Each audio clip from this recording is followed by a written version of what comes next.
This live stream is sponsored in part by Tint Wiz. Tint Wiz is a CRM suite designed for window tinters. From acquisition to invoicing and everywhere in between, you can run your business more efficiently and more profitably with Tint Wiz. Check it out at tintwiz.com. You can also download it for iOS and Android. Don't forget your free 30-day trial at sign up. This live stream is also sponsored in part by Dry Shrink Prep. Dry Shrink Prep is the healthy alternative to dryer sheets. Made with 100% all natural ingredients, Dry Shrink Prep is changing the industry for the better, one shrink at a time. For more information and a purchase, go to dryshrinkprep.com. This live stream is also sponsored in part by Solar Effects Window Films. At Solar Effects Window Films, their goal is simple: make your car look hotter while keeping your interior cooler. Their automotive window films are manufactured with the most advanced technologies available, which allow them to deliver a broad range of products to meet your needs. Check out solareffectswindowfilms.com and find out why they're the fastest growing film company in the US.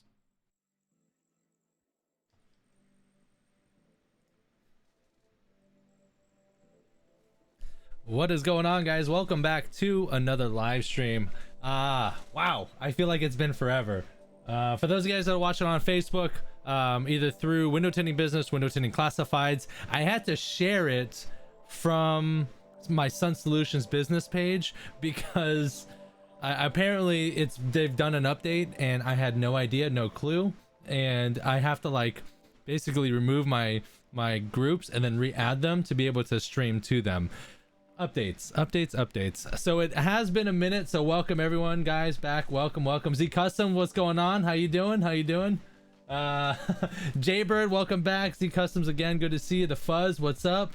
B Nava, what's going on? Everyone else that's watching, what's going on? Hello. I know it has been a minute. Long story short, real quick, is that I had to find a new way to be able to provide these live streams for you, and I had a little bit of a hiccup with advertising, so I really wasn't getting a lot of work through Sun Solutions. So I wasn't able to work on cars that I could record at the time. I'm not able to go ahead and do the live streams like I used to from the shop I work for in Lutz. It's just that's something that I don't want to do anymore, so I had to change things around. So I am working on making sure that these are going to be more consistent. I know I've been gone for a little bit, but not too long. Yes, go Dodgers. We're gonna take them in 6. Ryan, that's right, baby, that's right. Pride Pony, what's going on? Texas Tenor 99, what's going on? Welcome, guys, welcome. Jaybird, subscribe to the channel. I appreciate Jaybird. Appreciate it. Yeah, but if you guys are watching on YouTube, welcome back. If you guys don't know, I have a YouTube channel called Patrick Latman. You guys can go ahead and check it out, formerly known as Window Tinting Business. So let's go ahead and get into it. Today we're going to be doing we're going to be working on a 2019 Ford Fusion, and we're going to be doing the sides, the back, front windshield, and sunroof. Everything was pre-cut except for the front windshield. The front windshield I hand cut just because I didn't know what the center was going to look like. So if you guys are new to this, basically I'm going to be going through me tinting an entire vehicle, so you guys can be able to see how I do it, my process and how I do it. And also, if you guys had any questions, concerns, shout outs, I'd be able to go ahead and answer you in real time. So that's what's going on right now. The Fuzz says Solar Effects is the best, man. I love it. Just started using it. That's why I use it, brother. That's why I use it. So, and you'll see my business is Sun Solutions Tinting, and you're gonna see that I exclusively use Solar Effects window films for all my automotive installations. So that's, I'm gonna put that right out there. All right, so let's go ahead and get started here. Let me go ahead and get the right window up.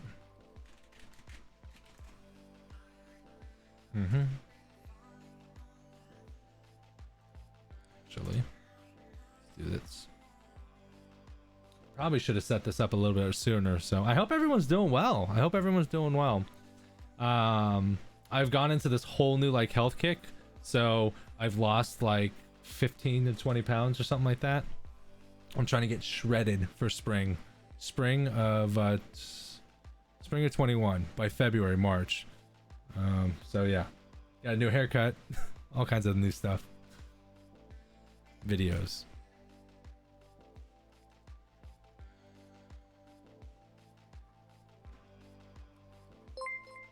Uh-oh, alligator window tinting.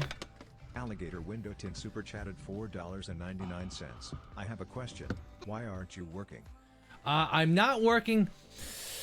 So I handed off advertising to the guys I was working with sponsorship, and unfortunately they literally produced me nothing, and it was a learning experience on my end. I should have just kept on with it, with what I was doing. My idea was if I could find a place that had marketing down, which I didn't have to worry about, and I could pay for it, and it ended up paying for itself, then that would be a good thing. Unfortunately, it didn't work out like that. I ended up spending more money on advertising, not only on advertising, but their fee as well. And I was getting no car, maybe one car a week, maybe. It was pretty abysmal. So by the time I cut ties with that whole thing, and I also made the mistake of I had enough for my overhead, but I didn't budget for the upcoming month for advertising, so I had to wait a little bit to be able to go ahead and put some money into advertising. That's the one drawback about having a mobile business, is that you constantly need to be advertising. Like, I primarily do it on Facebook, and I'll expand to other platforms as I go and as I make more money and do more things. But if you're not doing any type of advertising, by the time when you stop, that's it, because everything's online, right? So unless you have really good search engine optimization enabled, and people are kind of talking about you through referrals, I guess, besides that, they you end up getting no foot traffic. So some of the little things that I'm learning about window tinting and mobile tinting and things of that nature. So yeah, fun. I have to change one thing here. Actually, I think that's good. I'm gonna switch over here. So hi, I'm right down here. So I'll be down here. I think what I want to do actually, so I want to move my camera up here. That way I'm still up here in the corner. You guys can see me. We can talk, and then we can go from there. How you lose weight? Are you sunburned? No, I'm not sunburned. I take on a tan very, very well. And I look better when I'm tanned.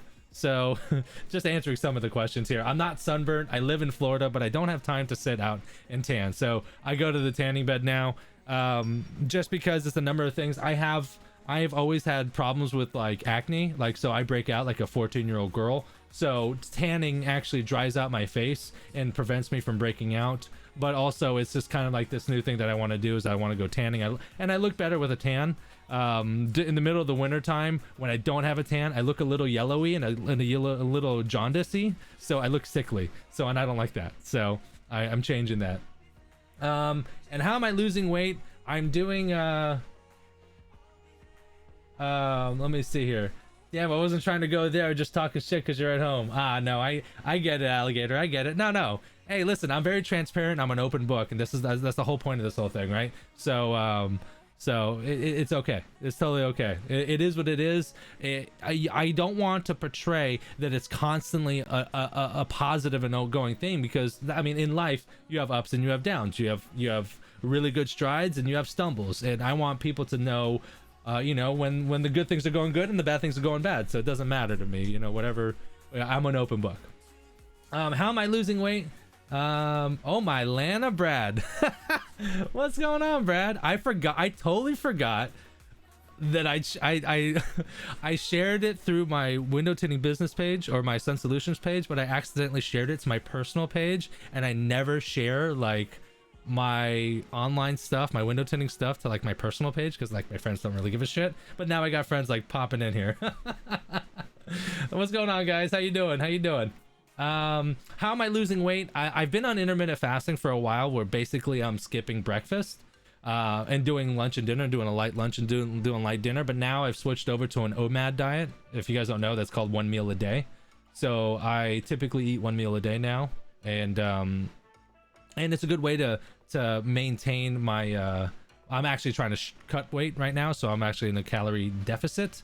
But then I also run a mile every morning now. I train Taekwondo 3 days a week. The other 2 days a week, I'm doing some sort of high intensity workouts for myself. So doing a number of different things, trying to get on the better health train, I guess you could say. So the old lady's getting fit. I'm getting fit. The old lady's going to training camps every single day, every weekday, Monday through Friday. So she's there kicking ass 5 days a week. So we're just trying to look good and feel good, baby. So Drew, what's going on, man? I know we missed you in Cincinnati. I'll let you know that I'll never come back to Cincinnati during the wintertime. If it's cold, I ain't coming up. Y'all can come down. I live in Florida. Y'all come down, come see me. I live outside of Tampa. It's not that hard. But I might come up during the summertime. Maybe. I do want to go. For those of you guys that don't know, Eclipse Window Tinting is in Cincinnati. 65% of their business is automotive, and they fucking crush it. They do like, I think like they're in like the 2 to 3 million range per year, which is crazy. I'd love to go. If I go back to Cincinnati, I'm definitely gonna go check out that thing. I'm gonna go check out that shop.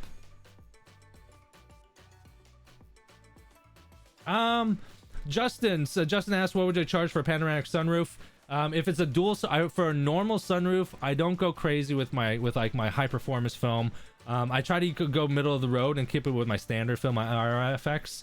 And I think my price point is around $40 to $50 per window. And now that goes up to like $100, $150 if you're going to use the IRFX. But kind of just stick with whatever your price is per square foot that you charge. Just kind of figure out what the average sunroof is and then charge that for one. For panorama, obviously I charge two, so it's usually anywhere between 80 to 100 for a dual sunroof. So all right, guys, without further ado, let's go ahead and let me go ahead and switch back to my screen here. Again, this is a 2019 Ford Fusion. I pre-cut the sides and the back and the sunroof. I only hand cut the windshield. So if you guys have questions, concerns, shout outs, now is the time. Let's go ahead and throw this on. Hold on, guys, welcome back to another video. I know these are far and few between. I'm working on cranking out as many of these as I can. Again, I can only do these when I'm working for Sun Solutions and when I'm out in the field. So whenever I get a little redundant, sorry. I record them and I go. So hopefully we're not taking too much time between cars, but we're gonna do what we're gonna do. All right, so to get into it, this is a 2019 Ford Fusion. We're gonna be doing 50% on the windshield. We're gonna be doing 15% on the sides and the back, all ceramic in the IRFX. And then we're also gonna be tinting the sunroof as well. I went ahead and pre-cut some of this film already, except for the front windshield. We are gonna be hand cutting that one just because I didn't know what this windshield was gonna look like, so I didn't have the pre-cut pattern. So that is that. Got all my stuff set up here, and let's go ahead and get right into it. It shouldn't, I'd probably guess that this is probably gonna be maybe 2 hours or so. 2 hours or so, because I pre-cut the back. I pre-cut everything except for the front windshield. So it's 2 hours and 16 minutes, actually. actually. Car facing here, facing forward and away from the back door, the garage door, I'm going to work on this first, the front windshield, and then I'm going to work on this side because I have my peel board here lined up here. I don't have anywhere to put it on that side, so I'll go here and here, and then I'll turn the car around facing out. So I'll do the back window and the driver's side, which will end up being on this side. That way I don't have to move this peel board. So that is the plan. The Fuzz asked, what film do you use? I use my entry-level film is Carbon FX. My standard film is IRFX. For my previous live streams, I'm gonna go ahead and pause this for a second. So my standard film is IRFX, which is a ceramic, and then my high performance is FX Plus, which is like the top notch. I did drop using good, better, best. I found that saying entry, standard, and high performance worked much better psychologically. People with money don't want to use entry because it makes them feel cheap, and they don't want to go with that. So, and standard is where you want to be. Like the middle of the road is where I want to be. When I use good, better, best, people are like, oh, good is still good. So it's good. So let's go with good. And then I was veering more towards the lower end. I don't want to be, I mean, I'd love if everything was FX Plus, but I want to be in the center range. So saying entry, standard, high performance, was very good for me in regards to closing in the center range. So, and for this job, let me see, I did change my price points because I wasn't getting work, so you got to do what you got to do. I think yeah, the job was 405, and I'll go over my price points in a little bit, but my standard film now is 245. I brought them down, and then once I start booking up, I'll bring my prices back up, try to find a good happy medium. But I feel like my price points were a little too high and I wasn't closing enough deals, so I brought my prices down. 245 for IRFX, 120 for the front windshield, and $40 for the sunroof, coming out to 405 for this job. What's up, Mike? I have the day off, kind of. I'm working for myself, so I do, but I don't. Trying to find a happy balance. So if I see something that is important at the time, specific to this car, then I'll mention it. But if not, I'll just pretty much stay quiet and work. I'm saying that so I have time here right now to be able to answer questions, because if I talk constantly in the video, it's hard for me to talk over myself, and then the live stream ends up being a lot longer. So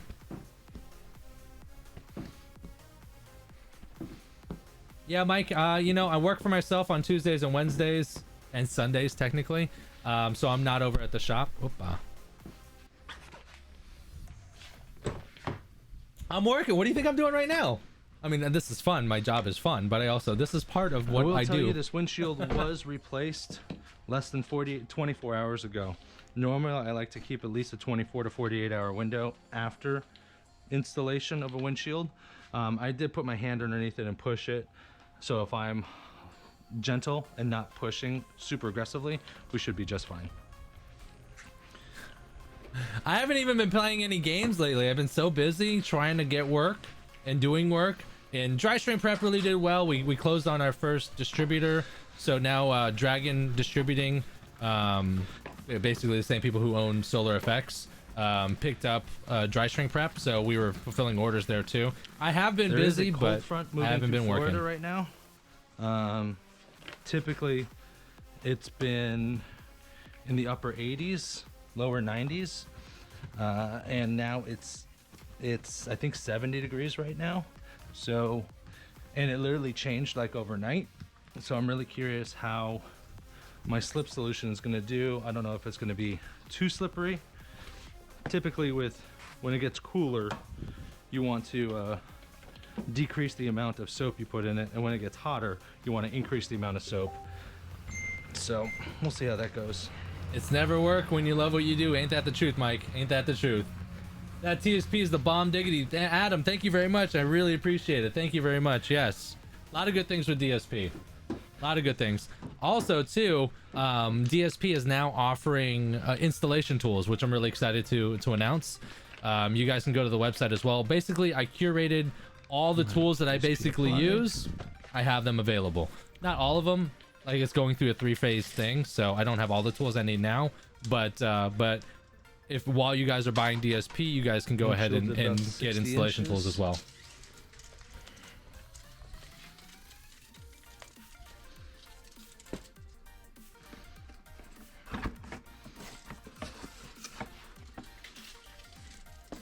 Yeah, I like waiting at least 48 hours, but when times are tough and you need work, you need to do what you gotta do. I pushed in then from the inside and made sure that it was good, so we're good.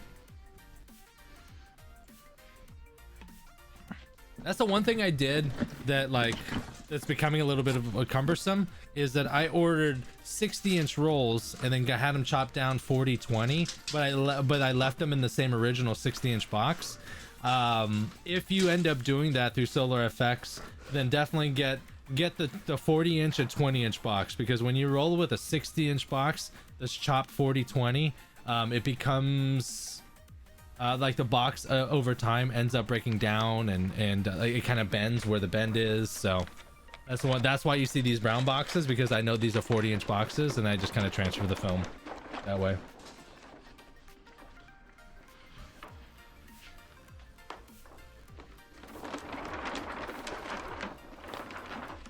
So right now I'm getting the film ready for the windshield.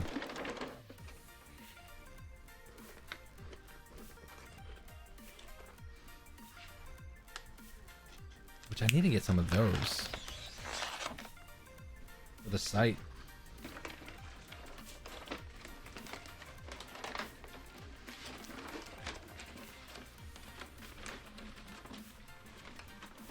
Oh, I might have a distributor in the UK. So if you guys are watching in the UK, I literally just got a message from a window film or a tool distributor in the UK. I've been trying to like find distributors in other countries like Mexico and Canada, because I really feel bad because of the DSP clients that are getting DSP from outside the country. They're getting it in shipping, and I feel bad, but there's nothing I can do except for find other distributors. Oopsie. This is 30%.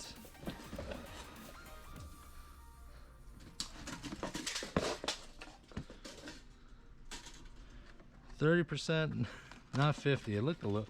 I thought it looked dark.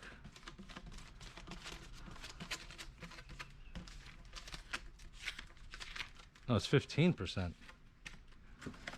why it looks so dark. Notes. And then I brought some backup film just in case I mess up. That's the scary thing about using pre-cuts. If you don't have extra film, then it becomes scary at that point. Because if you mess up a window and you don't have extra film, what are you gonna do? So if you're doing pre-cuts, always have extra film just in case you have to redo a window or something.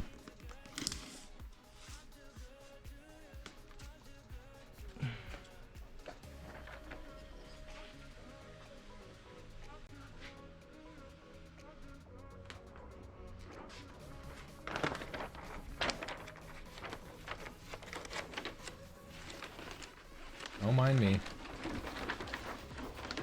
There we go.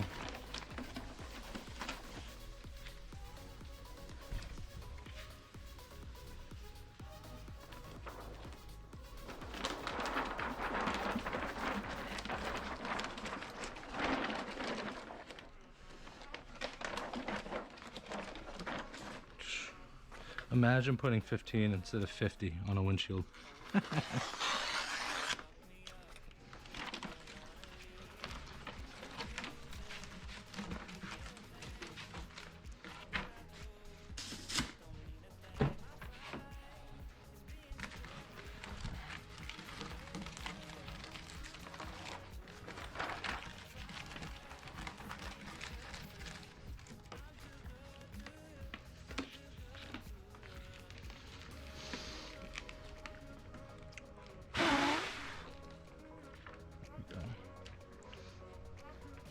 When I bulk cut, obviously we want to make sure we're covering from left to right, and then we're low enough to cover the bottom, and then if you want to know if you're square, just look at the distance between the top of the glass and the end of the film.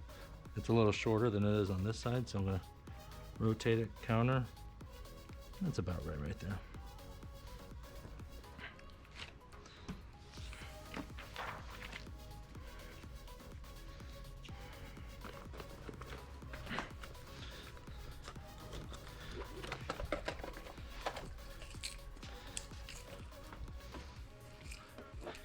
Unless I know the windshield for a fact fits, most of the time I will just hand cut the windshield like this. The difference is really the center, because I could have pre-cut this whole thing with just the border, but then I have to line that border up pretty damn on spot to be able to hand cut this portion out, the center console portion, or the sensor portion, whatever you want to call it. Are there trash bags in here? I think my trash bags up front. So, and this one had like 2 or 3 different options when it came. Where are my trash bags? 2 or 3 different options when it came to that front portion, the sensor portion. So I just opted to hand cut it.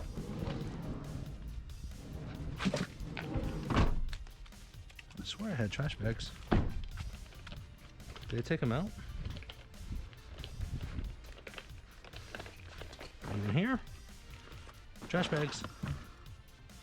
Oh, yeah, they are. That's what happens when they're black. And in a black thing.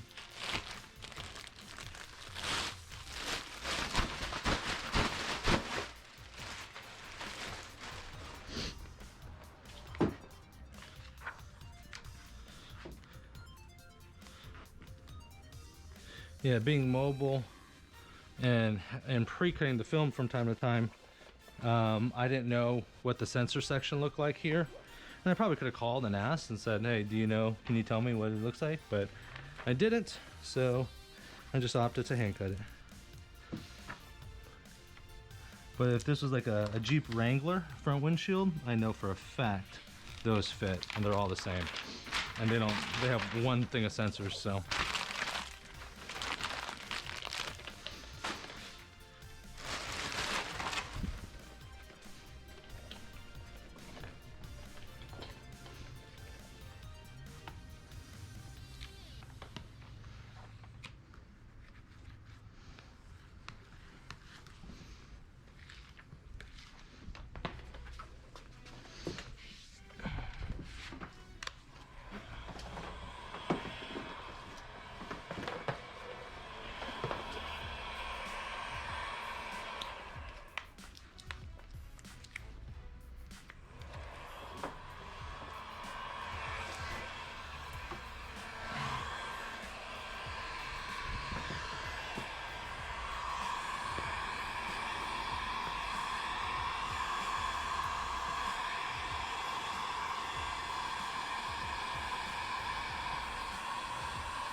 I have noticed something, especially with vets, when you're shrinking front windshields and you're working around like sensor areas or the mirror area that has a cutout for it, make sure that you're shrinking as evenly as possible. You don't want to like super shrink one side and then like just kind of lay it down on the other, because then you end up with finger problems during installation. You want to keep that as even as possible.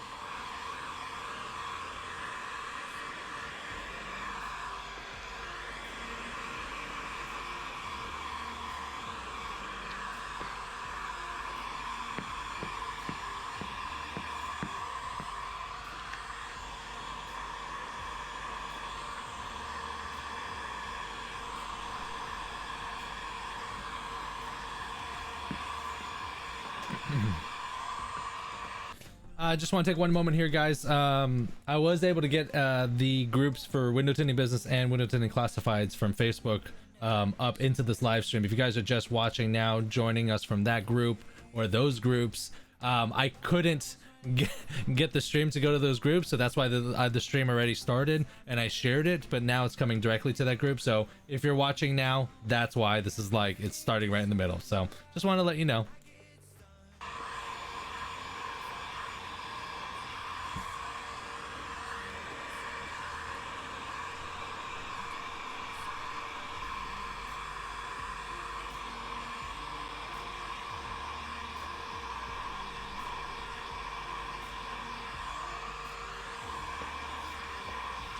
I never noticed how curvy the top portion of this window is.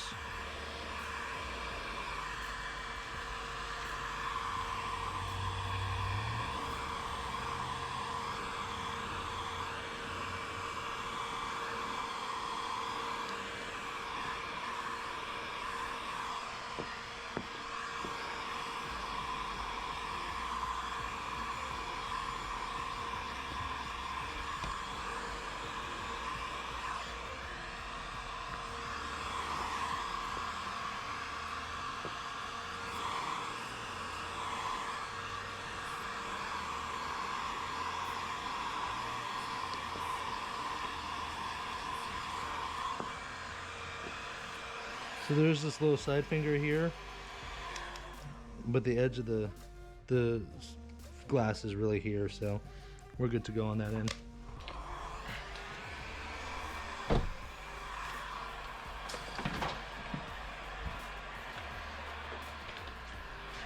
Don't forget, guys, if you have any questions, concerns, shout outs, criticisms, go ahead and type them in the comments below, and then that way I can go ahead and answer for you guys live. If you guys have any questions about what we're doing, how we're doing it, how I'm shrinking, heat guns, any kinds of questions, it doesn't matter. That's the whole point of me being here also, is that I can go ahead and answer questions live for you guys.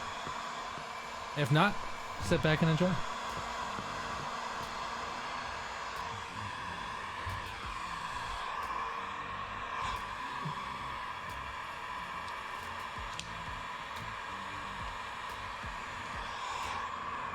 How you doing? Good, how are you? Doing well. You want to knock on the door, sir? All right.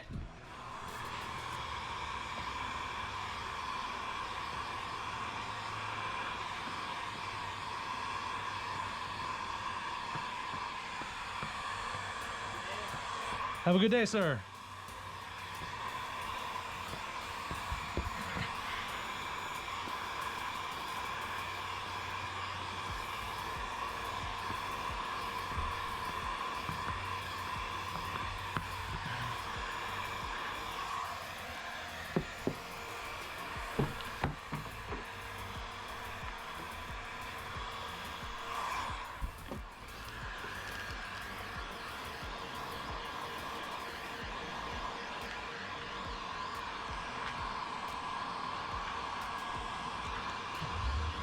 You good?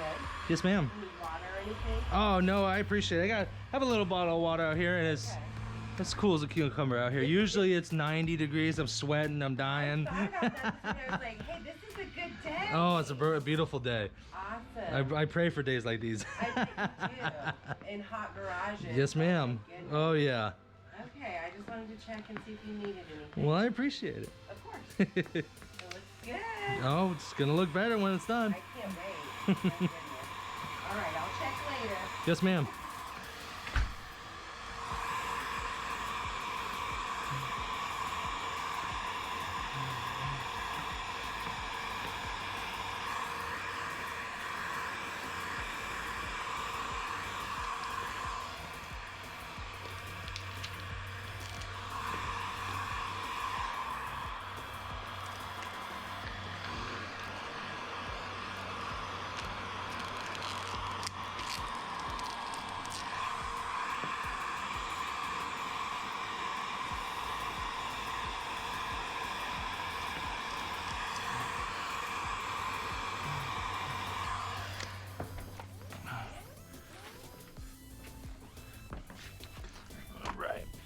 Since they're going back and forth. I wonder if I turn this light off, I can see better. Probably. Kind of, but not really.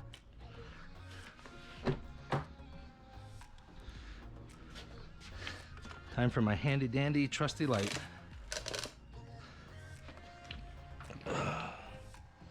See if I just put it just right here.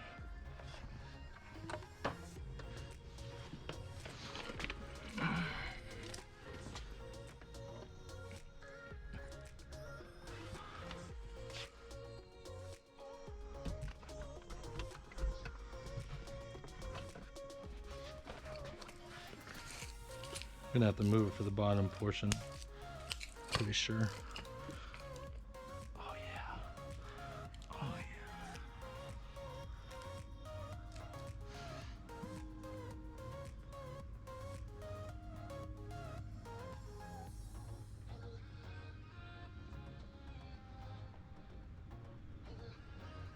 Like a learning thing for me is that now I got to remember to like keep my head a little bit lower, especially when I'm close up, because like sometimes the shots are like you can't see what I'm doing. So I'm gonna work on that, but food for thought for me.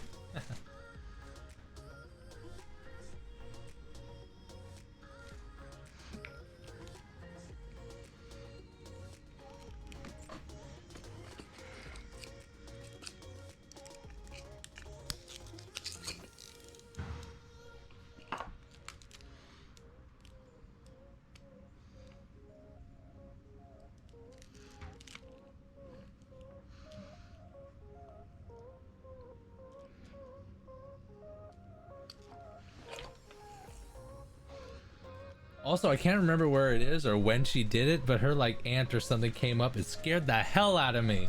Like she like creeped up behind me and I didn't know she was there, and then she was there. I don't know when it's coming, but it's coming. Down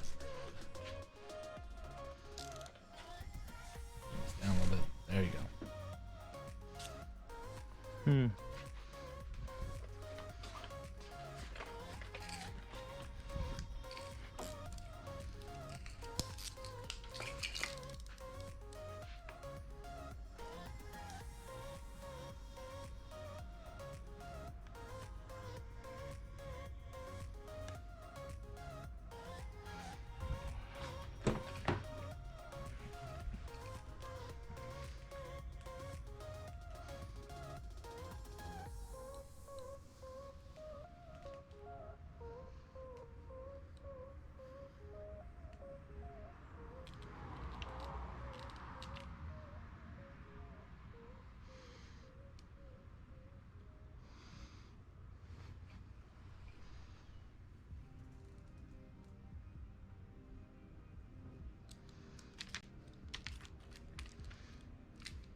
All right.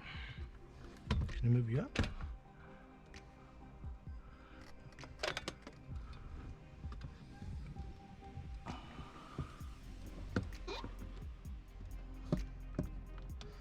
Uh-oh. Oh, I can't move these down. Nice.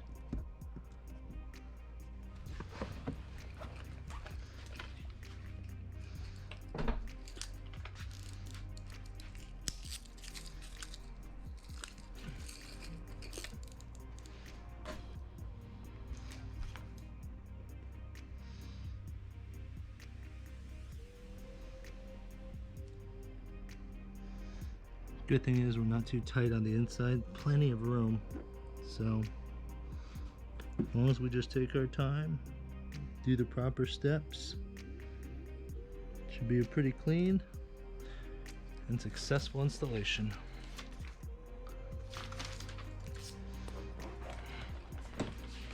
Should be.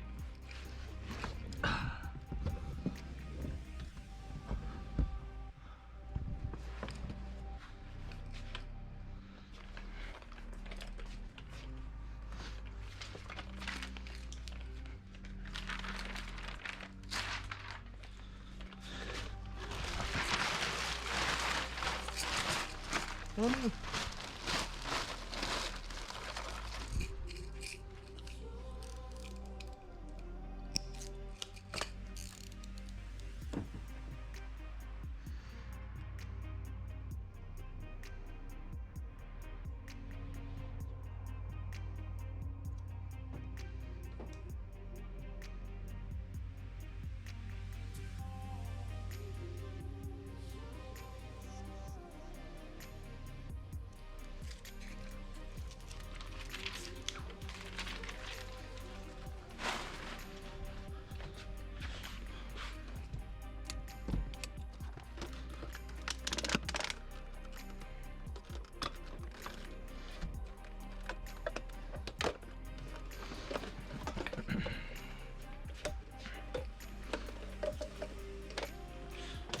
I'm gonna go ahead and leave it like that.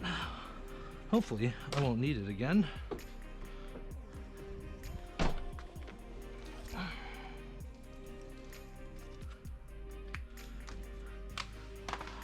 Now what I'm gonna do is it's almost like a double snap. I'm gonna go ahead and shrink the bottom edge again because I can see some fingers coming up right here. Alligator Window Tint super chatted So I'm just gonna relift the bottom edge brought you with me today to film. I'm doing and re-shrink it. GT for today. Anyway, get a nice shrink, nice seal. Because I do notice sometimes, like, you lay it down just to lay it down, but there could be a finger that pops up, and it's not too bad up top. But when you're trying to work a finger out of the bottom, whether it's the windshield or the back window, that's when it becomes a problem. Because it becomes an issue to get down there and then not mess anything up.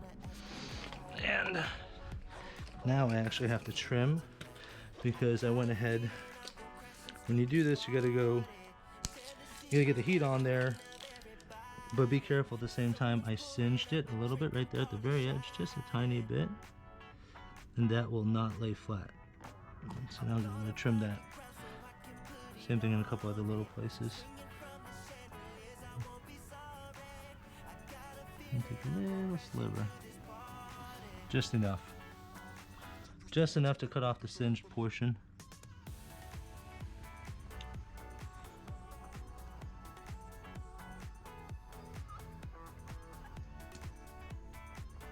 Yeah, Adam, that light is pretty amazing. And now it's a plug-in. It's not. It's not cordless. More if you singe more.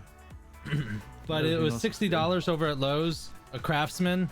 I think it's like 4,000 lumens or something like that. It's pretty badass. It probably is easily one of the best lights I've ever What I'm used. going to do, close my truck, my van. And I am going to close this door. There is a little bit of a breeze.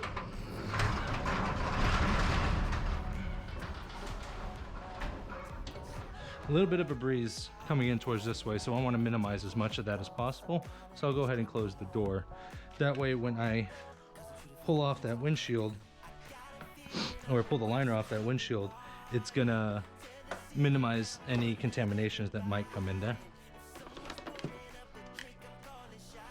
Put this over here. Wifey. Knuckle.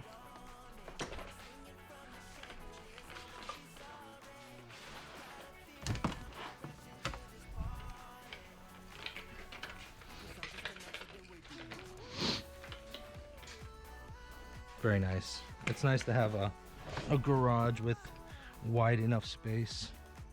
There's my keys.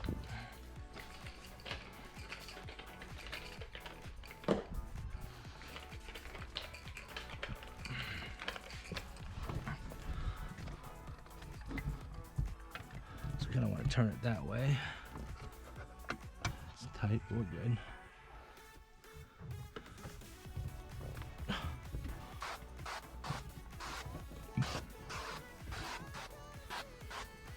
Good thing is that there is it's a brand new windshield, so it's pretty much clean.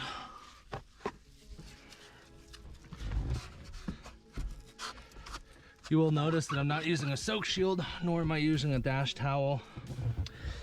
That is situational, depending on the vehicle, depending on the type of car. You know, these cars typically don't have any issues or problems with computers. The decks aren't made of like this super high, nice leather, so it's like not gonna swell up on me. Plus, I'm really good with my water management. As you notice, like the windshield's wet, but it's not dripping. And that's the goal that you want to get to. Something right here. Right there. It's urethane. You'll feel a little urethane from the installation.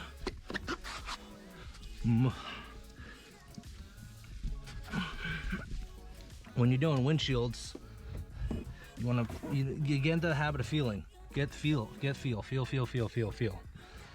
And most importantly, make sure that the driver's side is clean and installed properly. You can have a little bit of contamination on the passenger side, but if you have contamination right in front of the driver, it's going to drive the driver insane and you're going to end up having to redo it. So make sure it's always clean. Clean tools, clean towels.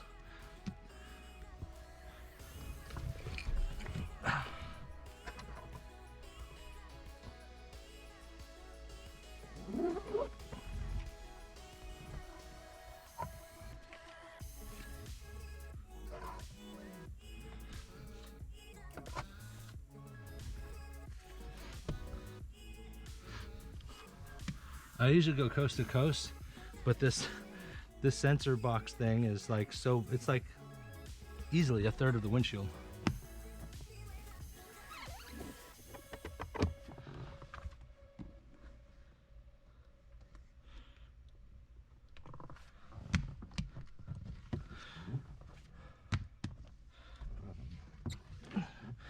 It's getting a little dry at the very end right there. If I push through the dryness, I could leave streaks like black shoes on a basketball court. You don't want to do that. Always good habit too, take a towel, run the edges.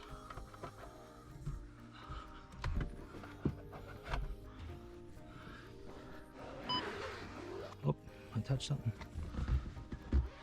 I just wouldn't touch the headliner because the headliner, usually they're not like tucked in and under up there, so like they're exposed and you can get like the little linty stuff from the headliner. What did I do? Lights off. Lights off.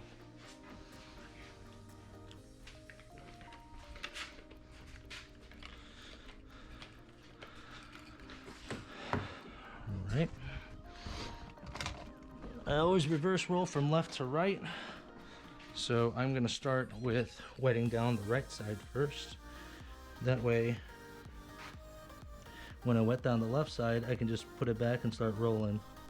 I said right, I should have meant Versus pass wetting the the driver's left side coming first. to the right side, then having to go back to the left side to reverse roll. So I started in the driver because I usually roll from the passenger. So to clarify, if I start in the passenger and like Efficiency of motion. Do That's this? what you want. I'd have to do this on the passenger side, then go to the driver's side, do that, and then go walk back just so I can roll it. So if I start on the driver first, and then peel the liner, get it wet, and then do the same thing to the passenger, but then roll right there, I save myself from walking across once. It's just the little things.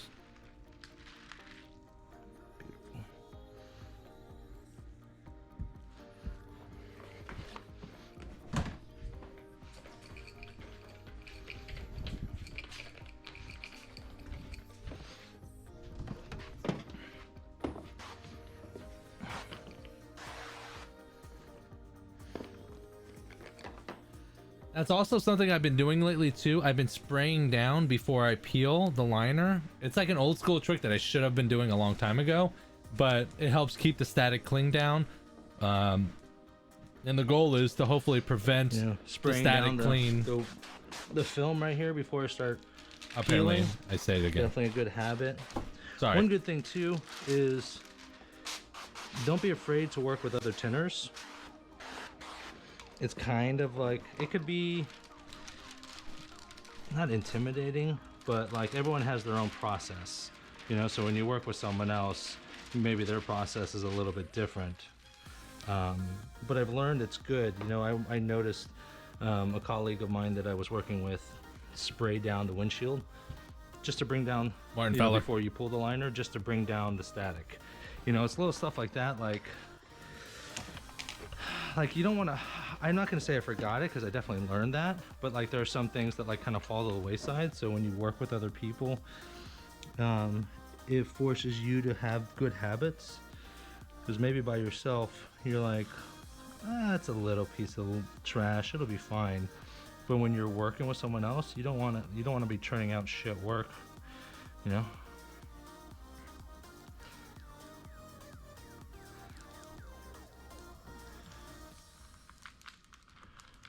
Oh shit. Okay, thanks, Martin.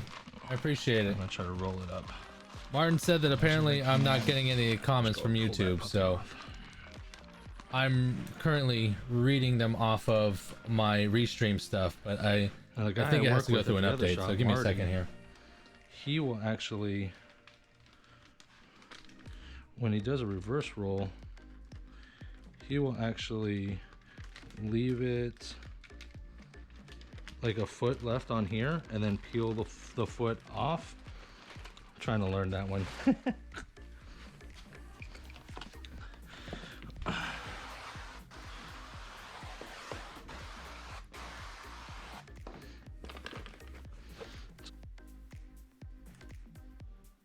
Hold on one second, guys. Let's play a little catch up here. I apologize. My streaming software that I stream with here, it's supposed to push all the comments from like all different Facebook groups and things like that, YouTube channels, and put it here in front of me. But for some reason, it wasn't doing that.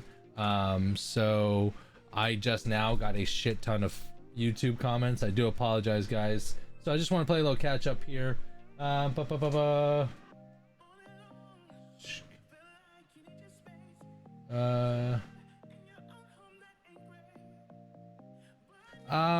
Jaybird asked, does too much DSP let the film not float? Not too much, but if you wet it down too much, it takes longer for it to dry, and the DSP needs to be dry by the time you're ready to do the dry shrink. If it's moist, there's could be like literally like the tiniest little bit of moisture, like what you see me do, but it can't be wet. And if it's wet and you try to dry shrink, it's gonna stick. So yeah, DSP needs to be dry. So to prevent that from overwetting it, just, I mean, 1 to 2 spritz, light spritz on the applicator, should cover half a windshield, and you're gonna rub it in until you see this like hazy glaze. How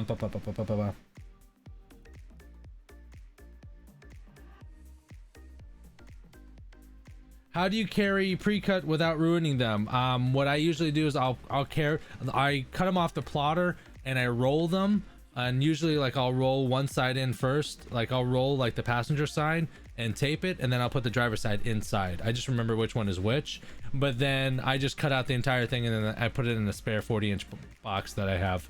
I keep spare boxes just for that reason right there. Alpha stainless or NT? Jaybird said Alpha stainless or NT. The NT knife is the one I use. It's the same knife that I have here tattooed on me. So that the knife itself is an NT knife, but the blade within the knife is the Alpha stainless steel. So that's one thing that people don't, that I don't know, a lot of people know, is that when you get the NT knife itself, you want to throw away the blade that's in there. That blade that's in there is dog shit, and you're going to scratch film, so, or scratch glass. So take that blade out and replace it with an Alpha stainless steel, both of which are available on the website. Yeah, that's usually my go-to. Butter shrink, that's right. Are Alphas better than NTs? I don't want to say that the Alpha is better than NT because I've never used NT. The takeaway would be finding a stainless steel blade, a quality stainless steel blade. That's what you're looking for. You know, rust resistant, things of that nature. Because a pack of 50 pack could last me, I don't know, a month or so, maybe more. And within that month time frame, I don't want my blades rusting out. So I don't think that NT is a bad blade. I don't carry the NTs. I've always used the Alphas, stainless steels, and it's just something that I've always done. So that's why.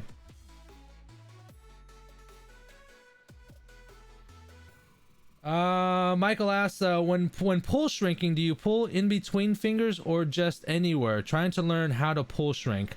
Window film shrinks in a direction, up and down, never side to side.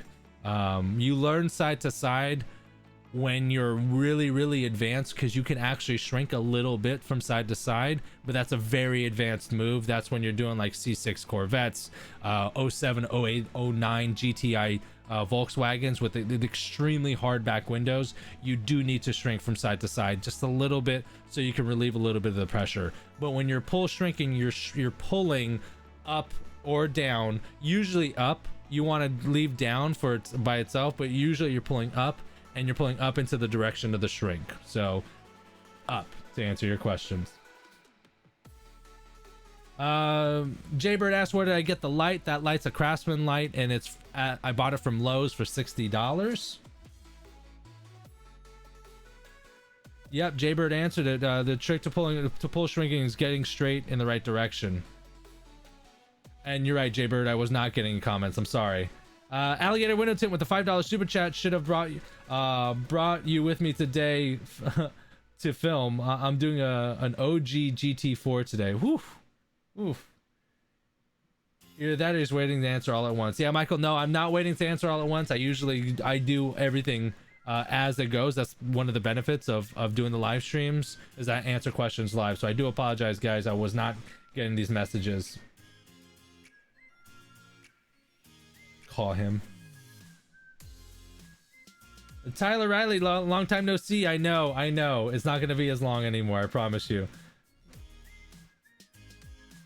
You need so little water with DSP. Just wet in the bag, not the windshield. Yeah, don't wet it. Just the applicator. Boom. Done. All right, now we're all caught up. I'll try to keep up with all the questions here. I do apologize, guys. Sorry about that. But let's move it on. It's not giving me the YouTube comments. It's only giving me it looks like it's only giving me the Facebook comments. Okay, so let's keep going on, guys, now that we're caught up. Let's go ahead and we're picking up at the windshield where I'm about to do the install. I can have a clean surface to look at. This is another good practice, because sometimes you're like, oh, what's that trash? Oh, it's got to be in the it's got to be on the windshield. And then you clean off the windshield and that trash is definitely not. It's definitely in the film, and now it's a pain because you've locked everything down. Matt Hazelwood, off of the window tinting classifieds. Bro, take a picture and let me see it. He says he got the red dot knife tattoo as well. Yeah, absolutely. Go ahead and check it out. I want to see it. It ain't stealing. I ain't the first person to do it, trust me. Pushing the water away from the edges. Light spurts on the top. No worries, Jaybird. If you wet it so much that it's dripping from the top, it's going to pull contamination down from the headliner. So, fair warning on that one. I think I wasn't getting the comments because I checked. I haven't done a live stream since September the 16th, and I do apologize. I didn't realize it's been that long. But I was working through all kinds of other shit, trying to make sure I got work, and then trying to figure out what the fuck I was gonna do because lighting's good. Because I wasn't allowed to film anymore at the shop that I've been filming at for the last like 4 years. So I do apologize about that. Trick but with I these think windshields, the software. you just want to take your time. Hold on. Like, I'm setting it and I'm just going past the edge. Now what my goal is to not let it, like, as I'm pulling to the right here, I don't want to pull the film to the right, because then I'm going to track contamination in, and that's not what you want. It's weird, Jaybird. Now I see your comments. Slightly lower. My software. So fucking The strange. film edge is slightly below where it should be, and I've learned that that's one of the best places to be, especially if you're going to be feeding around something like this.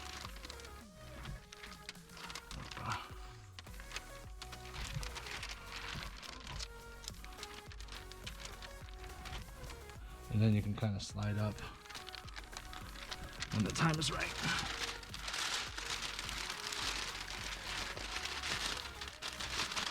Now at the very end, I hold it back and unroll it a little bit so that I could put the edge of the film on the glass.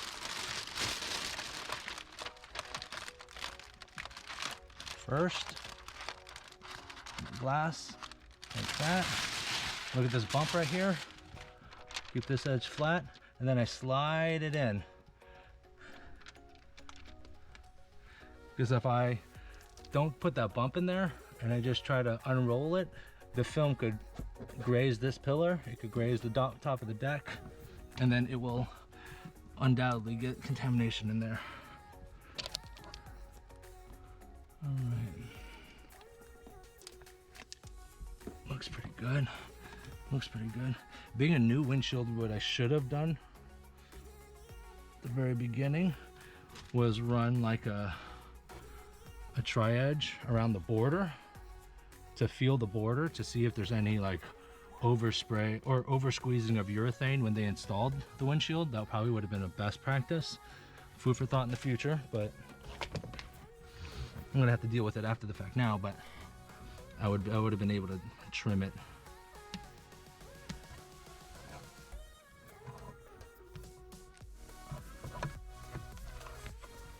Eric, you ain't late. Don't worry about it, brother. You ain't late. Did they stop you from filming at the shop? They were cool with it at first and now they're not? Here's the thing. I think it's because I'm still using the content to help other window tinters, right? But I think it's because now I own my own company. I don't know. I think that's what it is. And they asked me Facebook group notifications. They asked me DSP to notifications. They asked me to add their shop into the live streams, which I was doing. I think what was confusing was that like I'm doing what's called multi-streaming. So I'm streaming to 2 different Facebook groups or 3 different Facebook groups, a business page, and YouTube. So they didn't understand that like some feeds will say completely different descriptions. Like their feed for their shop said to book an appointment, and it had all the information for the shop. So anyone that was watching their feed would see that. But anyone watching my feed would see the same content. I would never mention the shop or where I'm at or anything like that. It's just strictly about the installation. But because there was different information that wasn't leading to the shop, they were like, well, we don't want to do it anymore. I'm like, okay, I can't do anything about that. So it is what it is. The problem is that it straps me for content because like I got this whole like live stream thing going on, and I'm like, fuck, what the fuck am I supposed to do? Because I'm there alone on Mondays, so I can literally do 2 or 3 cars and then have enough content to do 2 or 3 live streams a week. So, and then now like coupled with like me having the marketing issues with the company I was previously working with for Sun Solutions, I wasn't getting any work in from Sun Solutions. So not only am I not getting paid through Sun Solutions, but then I don't have content for the YouTube channel. It's a big clusterfuck. But we're moving on. We're getting on. There's no hard feelings. No nothing. It's part of life, you know. I just gotta adapt and adjust and move forward. So they didn't stop me. They prefer not for me to not film there anymore. You know. Situations change, you know. The YouTube channel is much bigger. When I first started at that shop, I had 1,000, maybe 1,500 subs, and now I'm close to 15,000 subs. I have sponsors, I have DSP, you know, there's other things. I'm bigger than I was before, and I guess I don't know why they preferred I didn't. I guess if I'm not doing advertising for their shop, they don't want me doing advertising at all. So I said, okay, it is what it is. Can't do anything about it. YouTube notifications.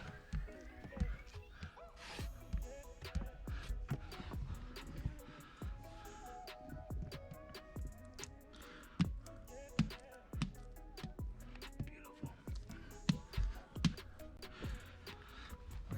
Some of y'all might be wondering why I use a side swipe versus just a regular squeegee. And the reason for that is that it's not a hard tack down. It's hard enough to push the water, majority of the water and the air out, but it's not like slammed down home. So that if, like at this point, if I needed to move the film, I probably could still at this point. Because yeah, that, and it's safety too, because I could run through an air pocket, increase the film. Definitely not what you want to do.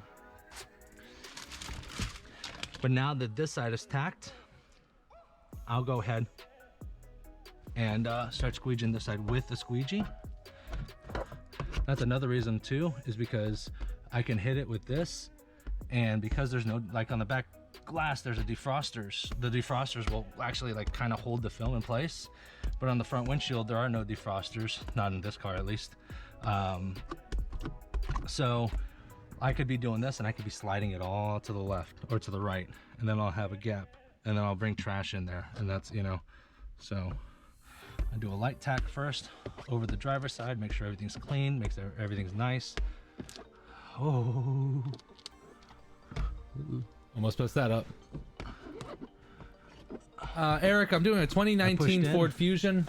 Doing 15 on the back out. I'm doing 15 on the sides and back, 50 on the windshield, and I think I did 15 on the sunroof as well. So that's what we're going with right now. Welcome, brother. On the film, and the basically the squeegee like pinched the film and pulled it back out. You want to be careful with that.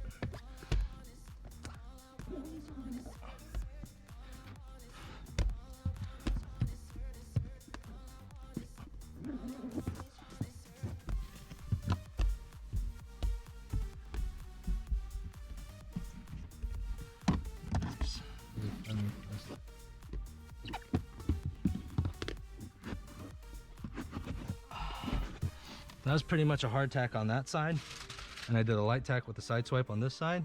So I'm gonna go ahead and just give it a light spurts, and now I'm gonna give it the power stroke on this side. This is where I'm pushing out as much water as I can. I saw a little finger over here, so the power stroke is gonna, you might see some fingers from the side swipe stroke, but the power stroke, you'll be able to push all those fingers out and get the majority of the moisture out at this point. Now, one good habit too, right here, my squeegee's hitting the edge. That's where I put all the trash in when I sideswiped, right? So a good habit, wipe that blade, because you could pick up sand, trash, dirt, debris, and then go over the film and scratch it. Now, luckily, Solar Effects has a badass scratch coating, so really not that big of a problem. But I know 35-year-old vets that was scratching the hell out of Lumar because they weren't cleaning their blades properly. Mario from Window Tinting Business says, sent your friend request since you did the post when they stole your camera equipment last year. Still waiting. No offense, my friend. My personal Facebook, I have like 300 friends. Because I have all my personal private stuff. I have my kids, videos, and different things like that. Around the edges. So don't take offense. You can reach me through the Window Tinting Business group on Facebook. You can reach me through comments on YouTube, Window Tinting Classifieds. There's a number of ways to get a hold of me. I just don't accept friend requests. It's a safety thing for me because I put a lot of personal stuff on there, and like the world is fucking crazy, and I don't want not a lot of people know about me, but there's still been times where people have stopped me, and like I don't want like a crazy person showing up. You know what I mean?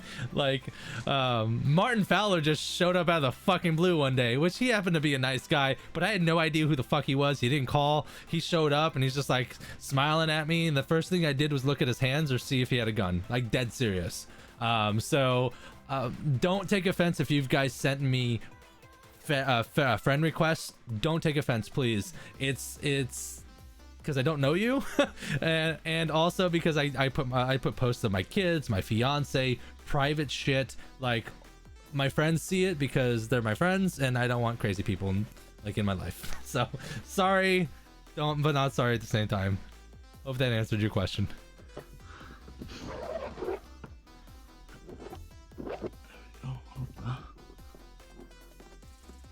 Look, some of the old urethane from the old windshield. Oh my gosh. The little black piece of urethane, I thought it was in the glass. It's not. He did leave the gun in the truck. Thanks, Martin. Beautiful. Thank you for not being a fucking psycho. I appreciate that too.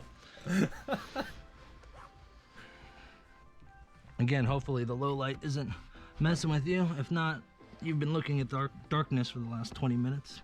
These GoPros Sunny actually work out really well in low light.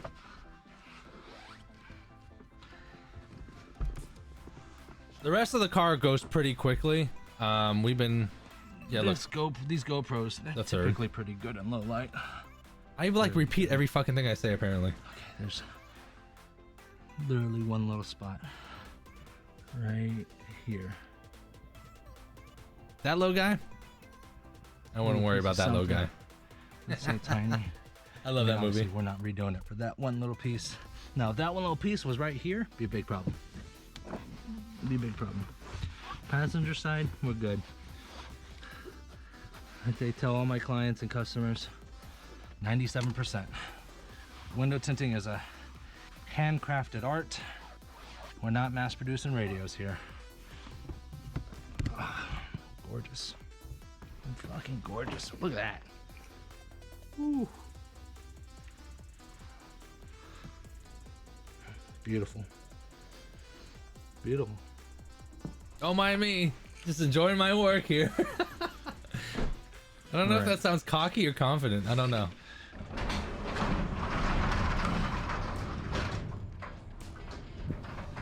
I'm bittersweet about the Dodgers being in the World Series too, by the way, because I don't feel like this year's like it was a half a year. They didn't play 182 games. Yeah, we're back in. Like a half-assed win. They would win in 2020. Fuck.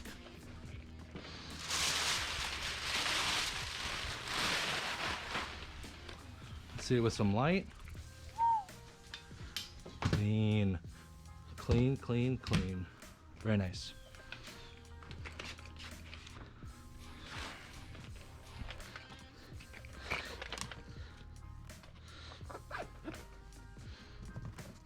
I will most likely shut this garage again for the back window because I do feel a little bit of a breeze, but not before I clean the back window and these sides. There was window tint previously on this glass, so I want to make sure I get all the adhesive off.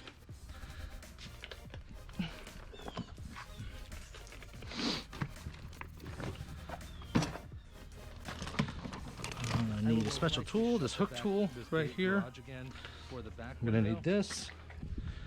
We're also gonna need the proper key. That's my van key. Here we go. I'm gonna be pulling out the sweeps out of this.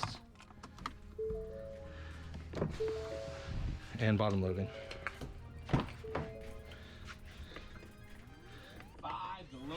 Ah! Ah! La la la la la la la la. Do not demonetize me.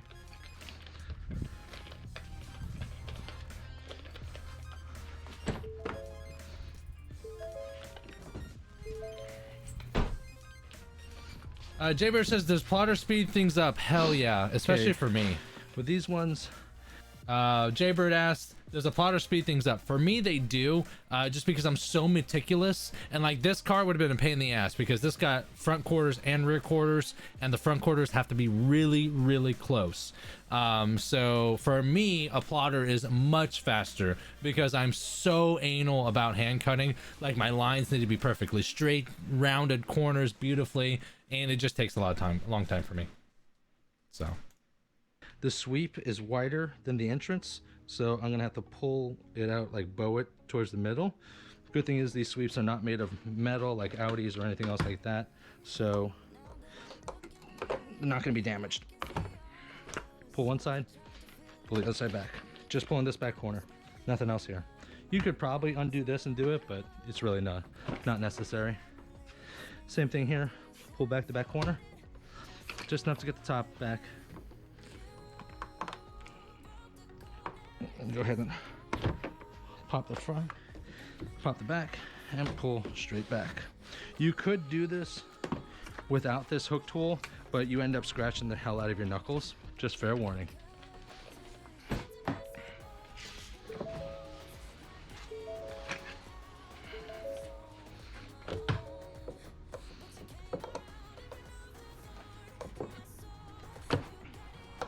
This tool will be available. Oh, I forgot to mention, but there you go, those guys that are watching and those guys that purchased DSP, drystringprep.com will now be selling window film tools, so installation tools.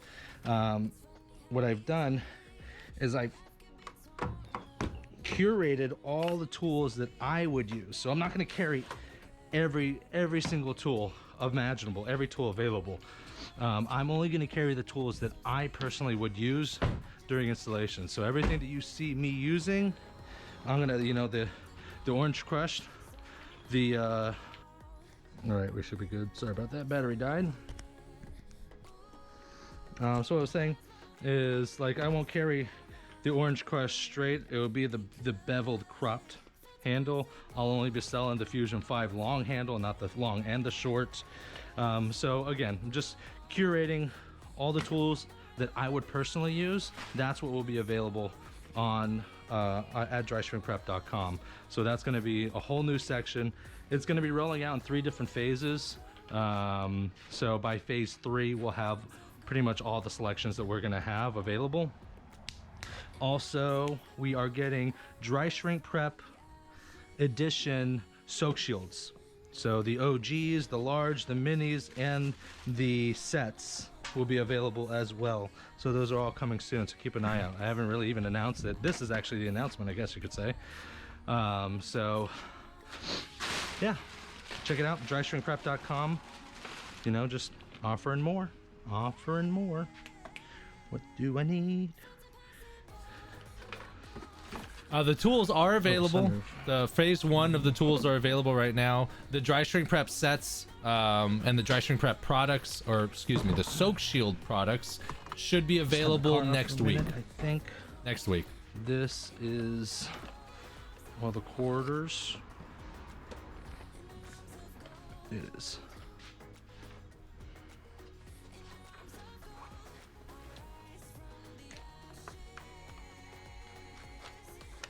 You know, and the tools really, you know, because some people like want to donate to the channel to help support the channel, but they don't have the extra scratch.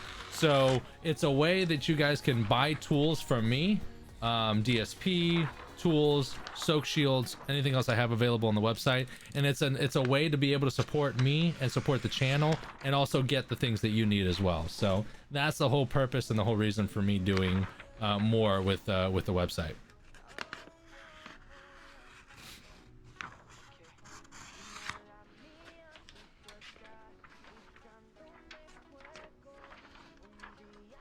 I should be that side.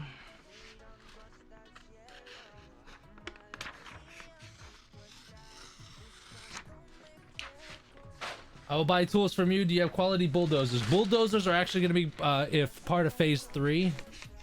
Bulldozers, scrubs, reach scrubs, and others, because they're so big, I need to have the proper shipping boxes and bags and things of that nature. So bulldozers are going to be part of phase 3 installation tools.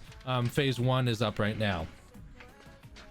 And they're all, and the good thing about the tools is that they're professional grade tools. I'm not buying any cheap, I don't want to say cheap. I'm not buying cheaper, affordable Chinese entry-level tools. These are all professional grade tools. Just install all the quarters first, And that way I don't have to keep the car on.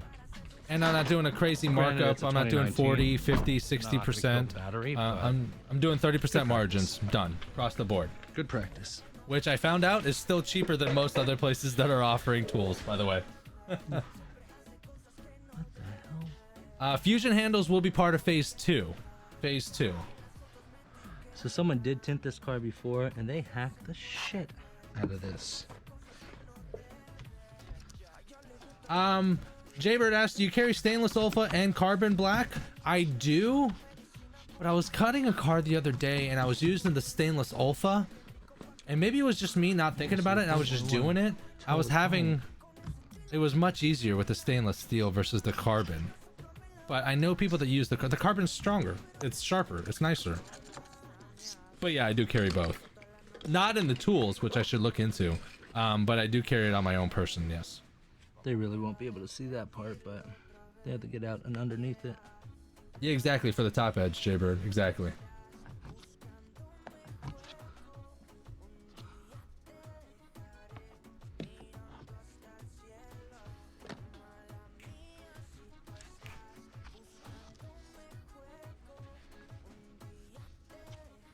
That's another thing I've been doing. I've been wiping down the edges of everything. Like I wasn't doing that before. I was just squeegeeing and going, but giving a wiping the edges have been seriously like keeping the contamination low, especially in a mobile setting, because it's harder to control the atmosphere in a mobile setting. Your shit better be on point, or it better be cheap, because you can't be expensive and have shit installs.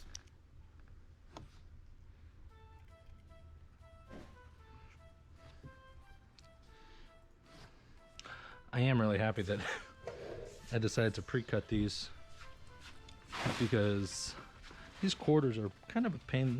They're just they're time consuming, pain in the butt. Especially that front one. That front one's very close. What the hell was in here?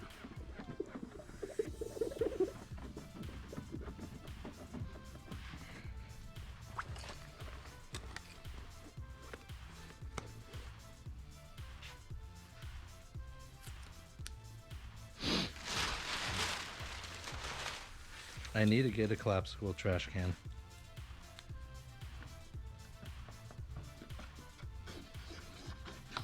I think it was Mike Cordozo told me that like 6 months ago. I still have yet to do it.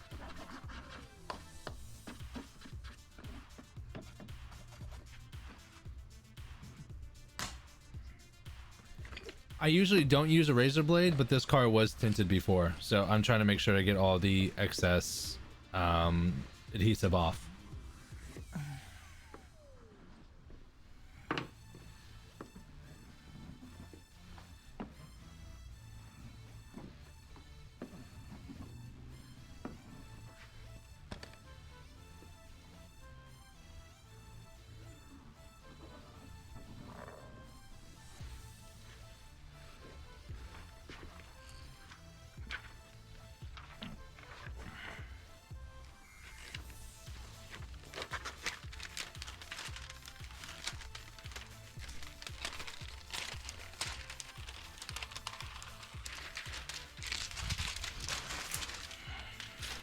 I think ammonia would clean good.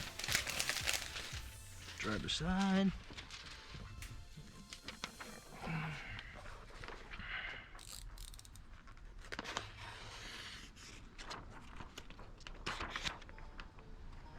You know, as long as if you're using Windex, because I use like really strong degreasers when I'm like removing old adhesive, like off a back window, like when you peel it and it just leaves the adhesive.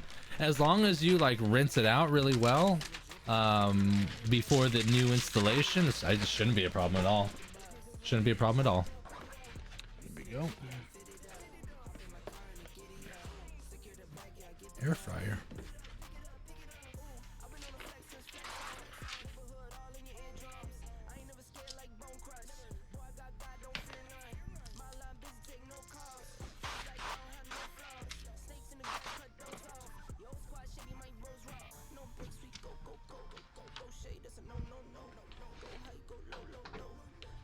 I didn't record it, right?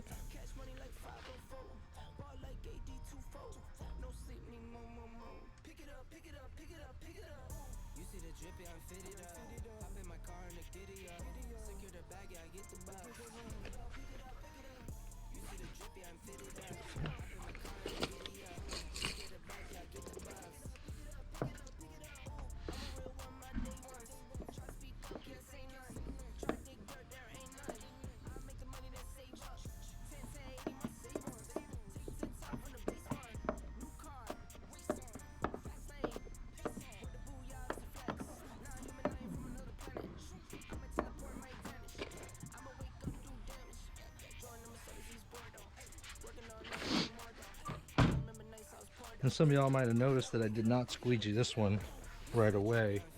This one cannot move, not even a centimeter without exposing a light gap. So I leave it for a little bit, and then that way it'll actually tack up on itself a little bit, because I use a very, very heavy slip solution. I use a lot of soap. So if I tried to squeegee this right off the bat, right away, it'll actually just slide on me. So leaving it for just a couple minutes, Letting it tack up helps it stay secure while I squeegee it. Beautiful. Easy breezy, beautiful cover girl.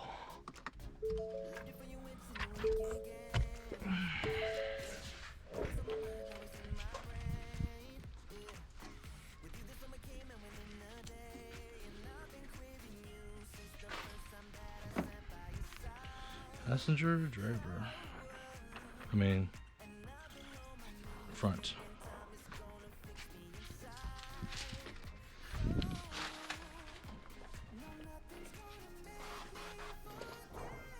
When I pre-cut films, this is obviously off a 40-inch roll. So when I pre-cut it, the other side of the car is right here. So I'll slice it in half, and I always roll the driver's side first, then I roll the passenger and put it inside. Hello. Hey, how are you? How's it going? Doing very well so far. Doing very well so far. Windshield's all done. Working on this side of the vehicle. Then we're gonna go ahead and flip her around, work on the back, the other side, and the roof. Should be good to go. You got a little while then. Little bit, little bit. All right. Where did you go to this shady spot to do it? Yes, sir. Yes, sir. Yes, sir. So what I was saying is, I will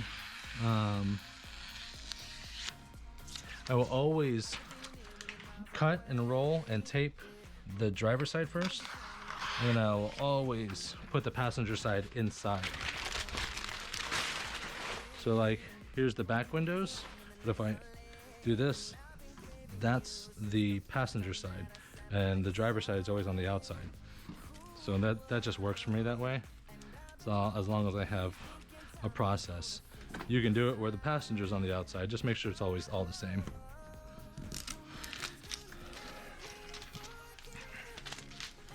No shrinking necessary on this puppy.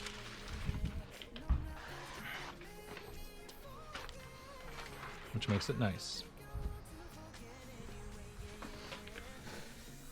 Can you do light mist if you have a shit ton of J&J? You don't want to do it too light because you need water to cover the film, or else the parts of the film that's not wet will instantly stick, which is the purpose of a slip solution. So just take some time, or just have a lean. You can have a lean solution too. Like you can have a real slippy solution and then have a separate bottle with a little bit more of a leaner, less soap mixture, and that's an option too. Typically, if you're in a shop setting where the conditions are consistent, the temperature is always the same, things of that nature, then it's not that much of an issue. When you're mobile, Again, let's go ahead and take our hand. Let's rub it, feel. like this garage right in this particular day was 70 degrees. Any pits, any Other times it could be adhesive. 90, so it varies. Looks like we're good. So that's why I carry such a heavy mixture, because I need my film. Pillar It's off. better to slip than to stick.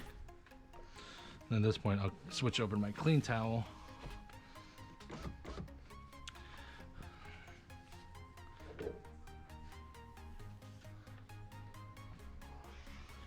Always hand cut and never worked in a shop. What would you recommend for plotters? Bo asked. Bo, I would, if you got the money, a plotter is definitely an investment. The new Rolands came out. I don't like them just because there's no drop lever to drop the pinchers. It's on a button and it could take 5 seconds versus a split second when you drop a lever. Atlanta. One of the favorite ones that I've been veering towards now is Remember the I told you I always Graftex. do the driver's side? Nope, not this time. That's actually the passenger side. The Or Graftex- that's the wrong side. The Graftex G9000 is a 42 incher, and it's an amazing plotter. It's also $7,500 though, but that Alright. fucking thing will last you 10-15 years. Yep. But as plotters Oopsie. go, you're gonna spend $5,000 to $7,000 on a plotter. But they're worth every penny. They're worth they're worth their weight in gold. Because in my opinion, I can crank out more cars faster. Oh, At least I caught it before I did it. Jerry, welcome to the channel, brother. Thank you very much for subbing. Appreciate that.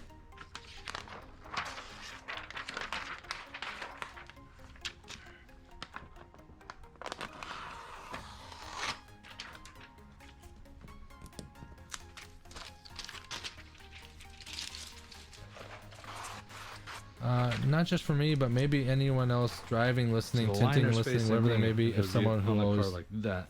So this is the passenger side. yeah. Oops. You know, you can All right, get considering I squeegeed this. Bo, to answer your question though, as well, is that like you can get into like a US cutters plotter for maybe, I think you can get a US cutters plotter for like $1,200, $1,500. You're probably not going to get 10 years out of it, but I know people that have used them and they say they're fine as well. So if you're kind of strapped for cash but you want a plotter, maybe you can go US cutters and see how they go. I have no frame of reference. I have no clue. I don't know if they're garbage or if they're great. But you can get something like that just to get you by, get you a little bit of cheddar, save up that $5 to $7 grand to get you that Graphtec or that Roland. The three ones I go for is Graphtec, Roland, Jaguar. Those are the three like high performance, good bad boys. US cutters, you can get a plotter. I'm not sure how great it's going to be though. Fair warning.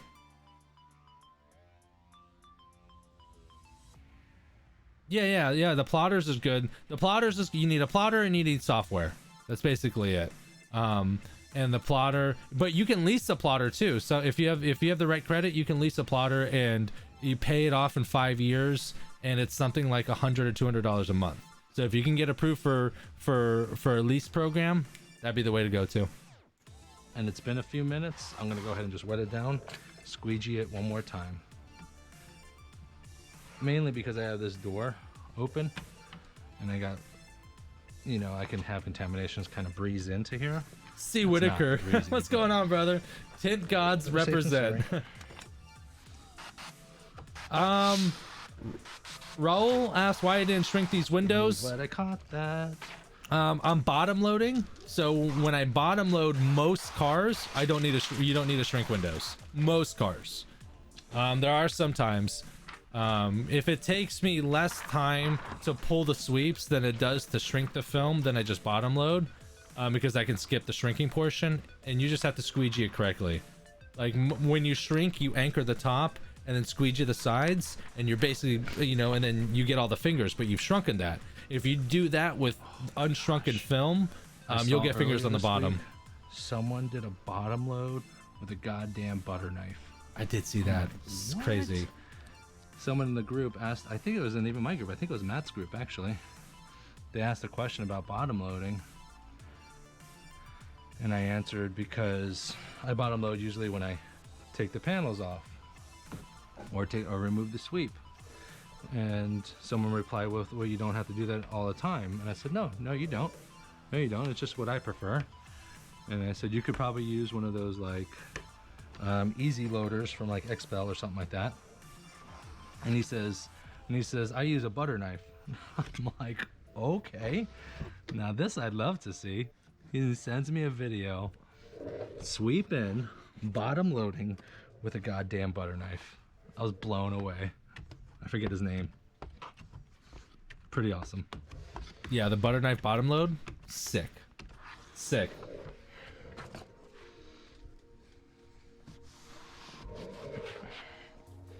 But notice how I squeegeed. For those of you guys that are questioning, notice how I squeegee the next time around. I'll start in the middle and kind of work my way across and work my way from the middle out. This is my new dirty towel. This is gone, and then I have a new clean towel. So if you guys are curious on how I don't shrink these windows, but I still am able to lay it down without any fingers, it's all in the squeegee. It all down. The way I squeegee for a shrunk window versus the way I squeegee for an unshrunk window, right, two separate things. Some people don't wait until the very end, but some of these cars have these leathers that like love to absorb, like Chevys do it really bad, where they love to absorb water, and it looks horrible. I'm not exactly sure what happened here.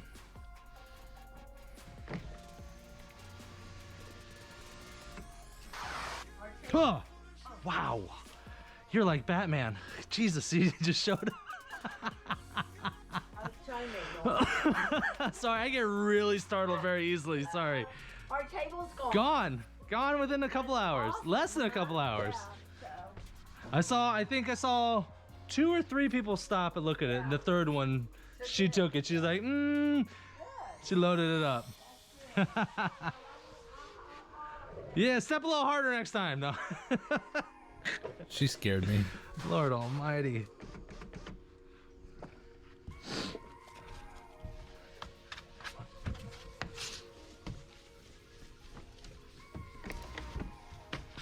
So this time around, check how I squeegee this bad boy. I should, if I'm doing it right, I should be doing it from the center out.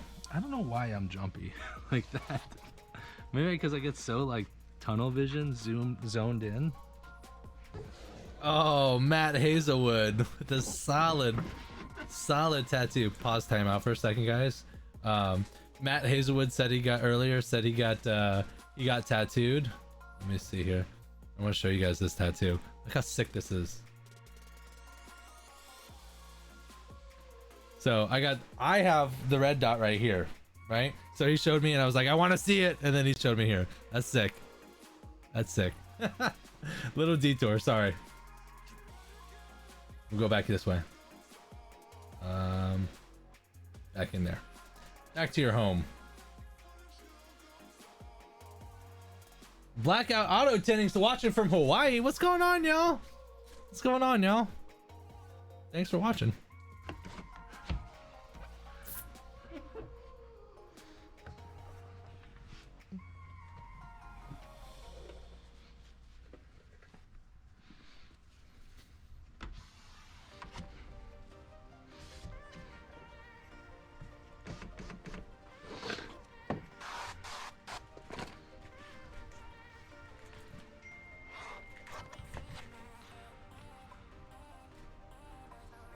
Who is texting me? I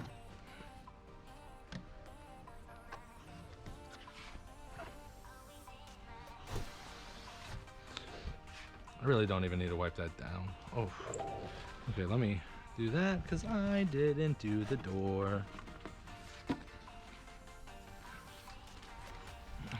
Now, let's see if I'm a liar twice. It's on the outside.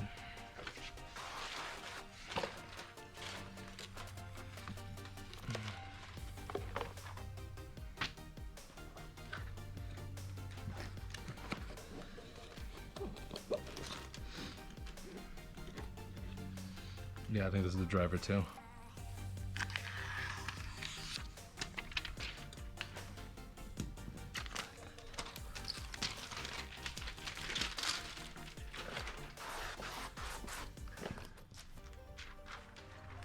Yep, driver. Or driver's side.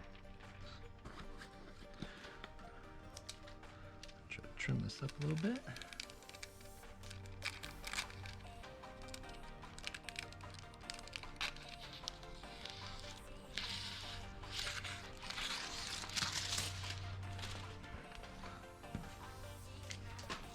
Squeegee those down. I get the window all prepped and I forget. I get this all ready.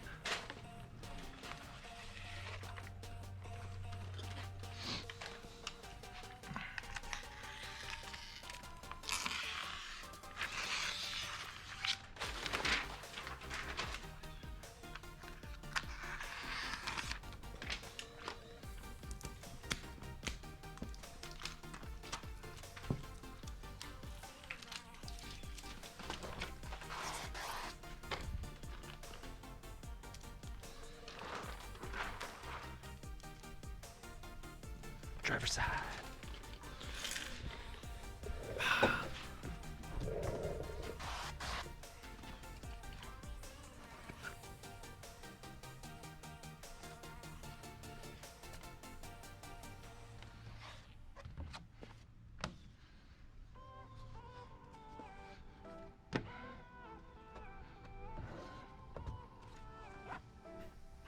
All right, let's see if I squeegeed correctly.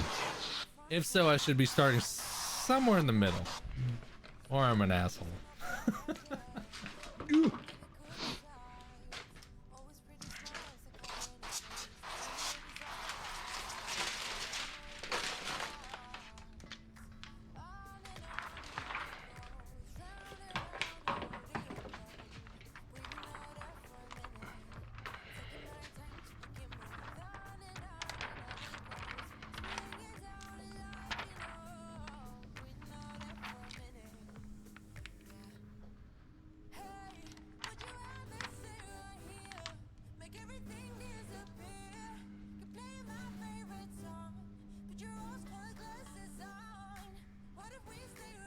slip is actually working pretty great. Jaybird, I gotta find that thing. So kind of in the middle, spreading from the middle out. Kind of sliding when I want it to slide, and then once I squeegee it, it's pretty much down. Jaybird, I gotta can't find that move it video. after that. It's exactly what you want.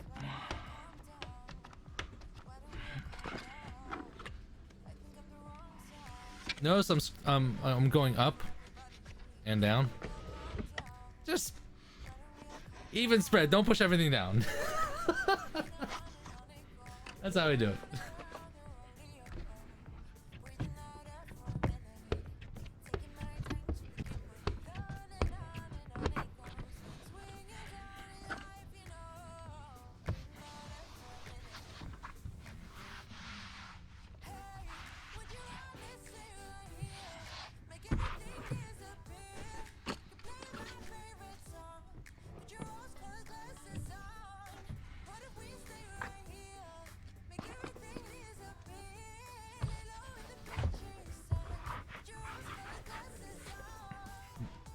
Blackout auto tinting. Where y'all from in Hawaii? Really no sense into wiping down the inside just yet, because I'm gonna have to roll it down anyways. So let's put these back in. Here's the seams. There's a double weather strip here and here, so that it's gonna go in like this with the weather strips going up. So for this to go in, if I just slide it in now, it's gonna be hard. So just wet the top and then wet the inside. What I'm gonna do, pull the corner back, slide in, and then here, just bump it up, tuck in the edge, and push that bump down. Because like I said, it's wider than the opening, so that's how you install it. Pretty easy. Roll her up, and because it basically rubbed up against the weather strip, now I can wipe it. Versus if I wiped it before, I would have to wipe it again anyways, and again, that's just more work than I need to do. The goal is to do and finish the entire job in the least amount of steps possible.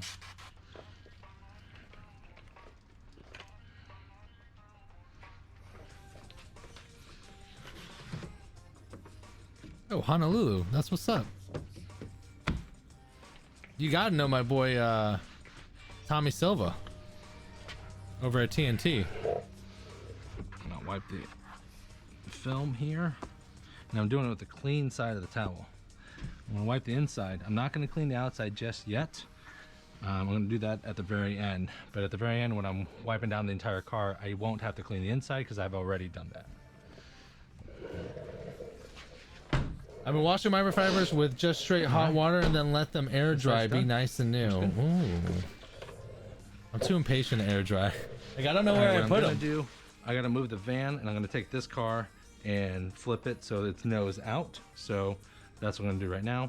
Pause timeout. All right, we should be good to go. All right, now we have the car flipped over this way. All we have to do now is finish this side and do the back window and then do the sunroof as well. And we're all done.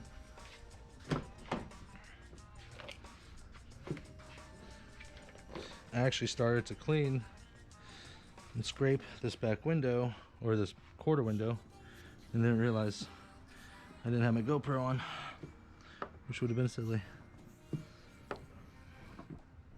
I gotta connect it to the Eric Escobedo. I hope I didn't fuck that name up. Appreciate the purchase, man. Looks like you got some, what did we get? Dry string prep? Starter set. That's what's up. Thank you very much for that. Appreciate the support.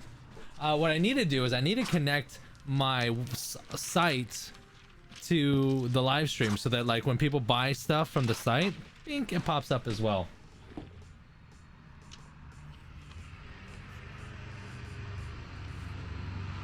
I use the GCC Jaguar 5, but the pattern is not even cut.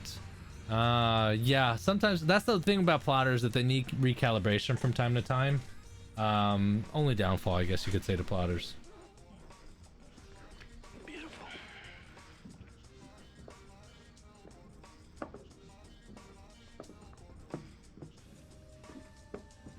course Martin messages me, and I have all my phones on silent because I don't want my phone going off during the live stream.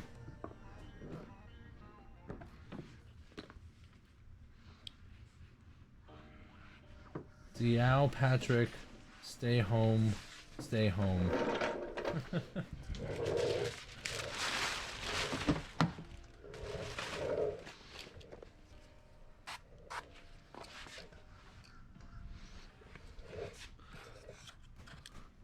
Let's see, there's a little bit of adhesive up in here, so that's why I'm hitting it with a razor blade. And make sure I get all of it. All of it.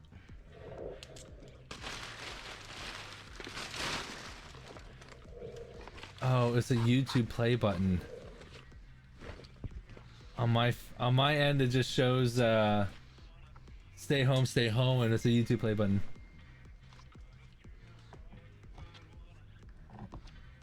Jaybird says he's been using invisible glass. Yes. You know what? I haven't been using invisible glass, but I have a custom case, like a custom Solar Effects case of glass cleaner. I don't know what kind of glass cleaner they use, but it's badass. It actually foams up, right? Invisible glass kind of just sprays; it doesn't foam. But the glass cleaner I've been getting, or I have a whole case of it.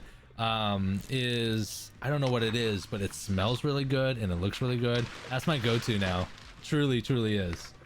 I'm not saying that just because they're a sponsor of the channel. It's because it fucking works and it smells good. So, and usually anyone that gets ceramic, higher end, people usually spending a little bit more cheddar on their car. They end up giving them a free microfiber towel and some glass cleaner just to say thank you. They love that shit, and glass cleaner's affordable. So are microfiber towels, and they're like, oh, it's the best.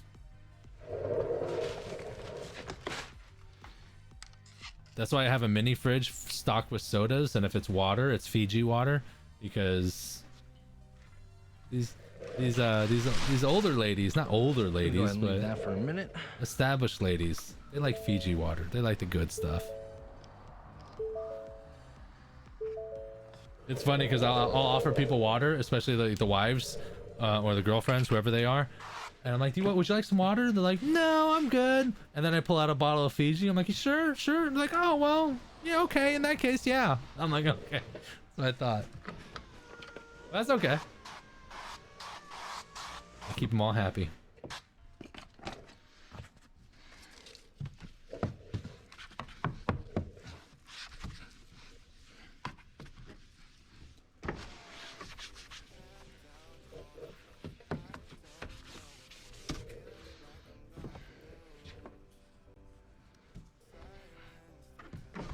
Adam says it's probably spray way. This glass actually I should look into it. A little bit. I should look into it. So just be careful of that when you're hand cutting, if you're hand cutting. Finish on the up. Very important on this one. B Nava asked what software do you use for your cuts? As of right now, I'm still working on getting a plotter. I actually don't know the software because this one, I actually went to a shop that was near me. And I'm like, hey, do y'all have a plotter? If I pay you guys, can I use your plotter to cut out a pattern? So that's basically what I did. I don't know what plot pattern they used. I just gave them the year, make, and model, gave them my film, basically. But I've used Precision Cut from Lumar. I've used Film and Vinyl Design. And those are the two main ones I use. It is Sprayway glass cleaner. Oh, okay. Sprayway. I gotta look into that because I do like Sprayway. It smells good.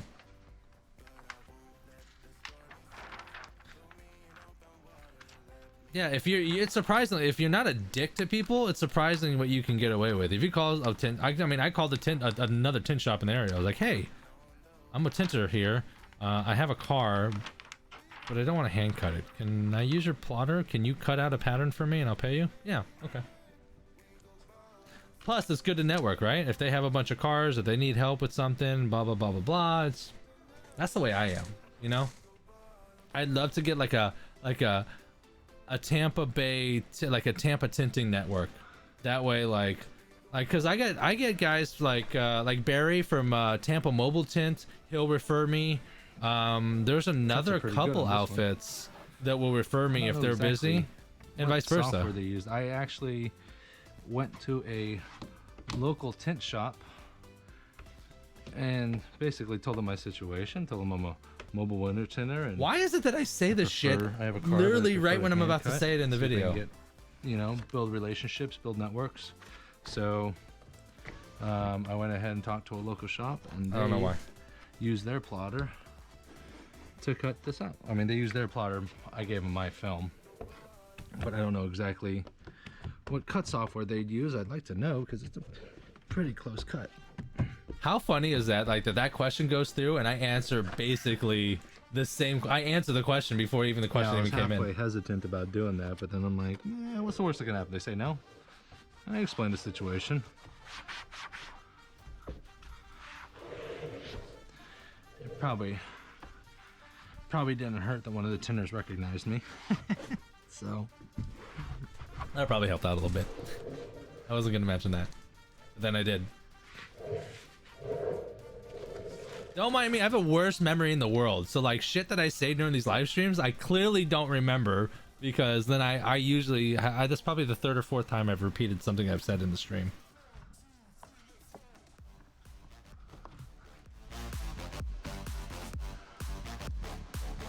trust me, I could have hand cut this car, but especially with these quarter windows, like these front ones, I'm just like really meticulous about it, and I want it to be perfect. So it ended up taking me a while when I hand cut. I think I've said the same thing also. That's 5.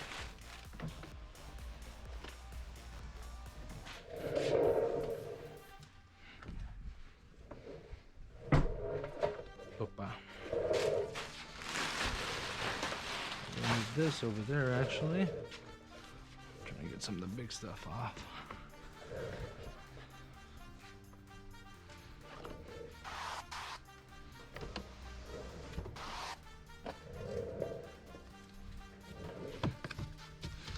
Look at that front windshield. Sweet little overspray here from me spraying this window, but that's not into insulation.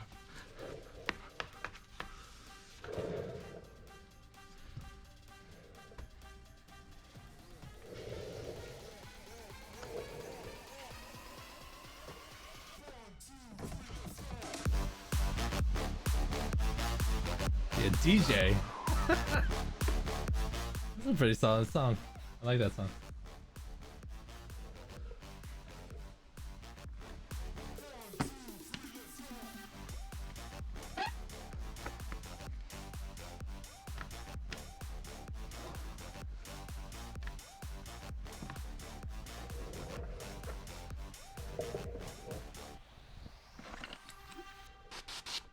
We give a can out and a microfiber to every ceramic customer. See? Adam? People love that shit. I'll tell you. Wait until I get my own damn shops. Just wait. I got ideas. Private waiting rooms. I want to make it an experience. Private waiting rooms. Big flat screen TV. Wi-Fi. Mini fridge with sodas. Popcorn machine. Like, if they're going to spend time there, they might as well be comfortable. You know what I'm saying? Just wait. I hate waiting rooms that look like a dentist office. Like those plastic chairs that are just lined up against the wall with a vague TV in like the fucking corner, and it's like showing kind of something but not really something. That's not comfortable. Oh. I want to be in like a lazy boy. I want to be in a comfortable couch. To the memory. That's what I want. Just wait. Chair. Wait. Hopefully, the goal is that I'll be I'll be able to get into my own location February. That's the goal. Oh, wifey's got to go. Give me 1 second, guys. Let's say goodbye.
I heard something moving.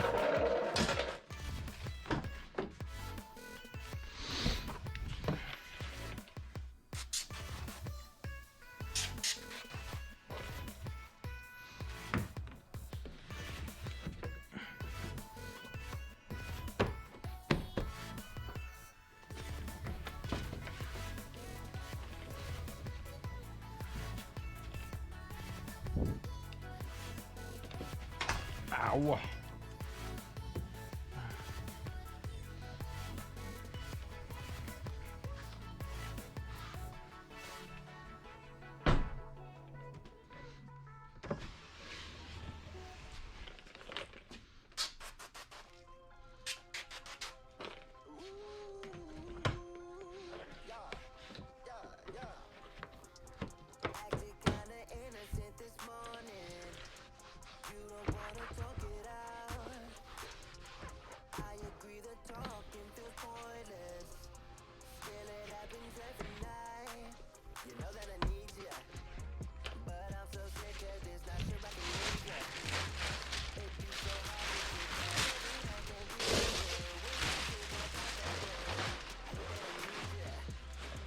All right. Now, typically, I like to enter through the passenger side. Yes, I'll have enough room. A little worried about the room, And I'm back here. but not anymore. Jaybird says, how do you not get contamination on the film when you touch it with your finger? I always do. Trash. My hands are clean. I clean my hands, wet it. It's always wet, and I grab it very lightly. But like my fingers are clean. That's how I do it. Driver's side, I usually just lean it forward. Have you ever That usually tinted gives me heavy enough clearance. equipment? I don't have to slide it all the way No. forward and lean it forward like I do the Tractors, things, passenger side. tractors, things of that nature. Like I wouldn't touch a tractor for less than $1,000. Heavy equipment's just a pain in the ass, and you need the right facility. Like if you're trying to do semis outside, Tools it's a I need pain in the out. ass. You need a garage that can accommodate a semi. So yeah, very far and between, far and few between. And if I do get them, I charge Knock accordingly. the headrests out.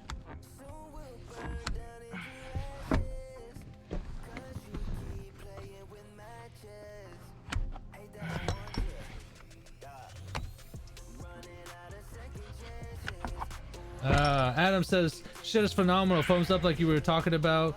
We also sell them as well. Great investment. It goes along with aftercare pitch and not using ammonia products. Customers actually will come in just to purchase it. Good to know. Good to know, Adam. We're talking about the spray cleaner.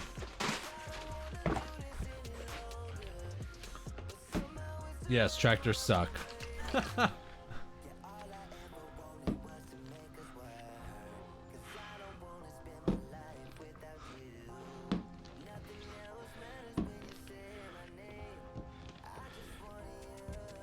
don't know if you guys can hear that. You can definitely see these like little pit things. Let me lower it down so you guys can hear. You hear it?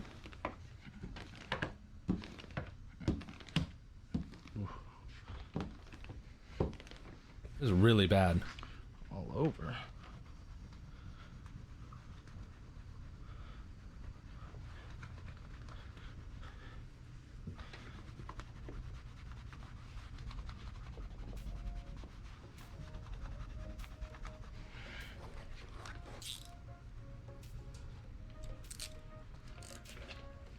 I don't know what I've these learned. were.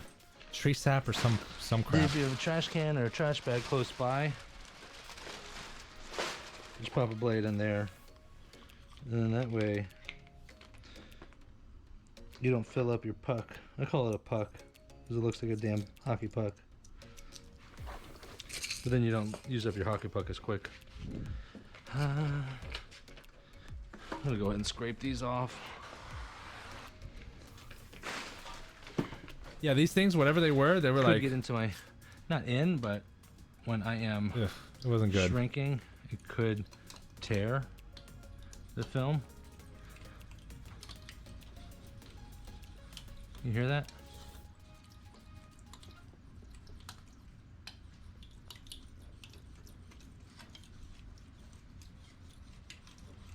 You guys hear those little clicks? That's the, I don't know what it was. Some sort of sap pit. I don't know what the hell it was. It was like seeds, It's like little tar seeds. balls or something. I don't know what they are.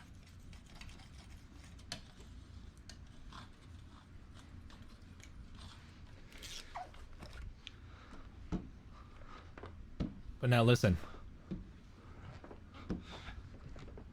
There you go. You don't hear like the tit anymore. Can't feel them or see them now. Leah, lay down. I'm gonna get my dog.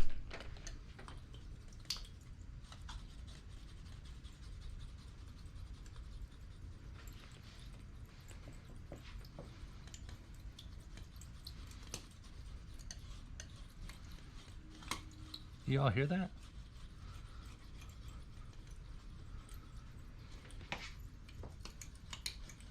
Here's one. Here's one.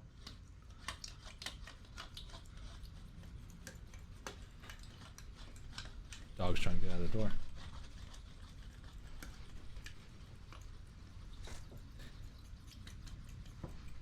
Jaybird asks, I've seen people clean signs with offal blades. Can you do that without scratching the scratching because it's stainless steel? Yes, you can.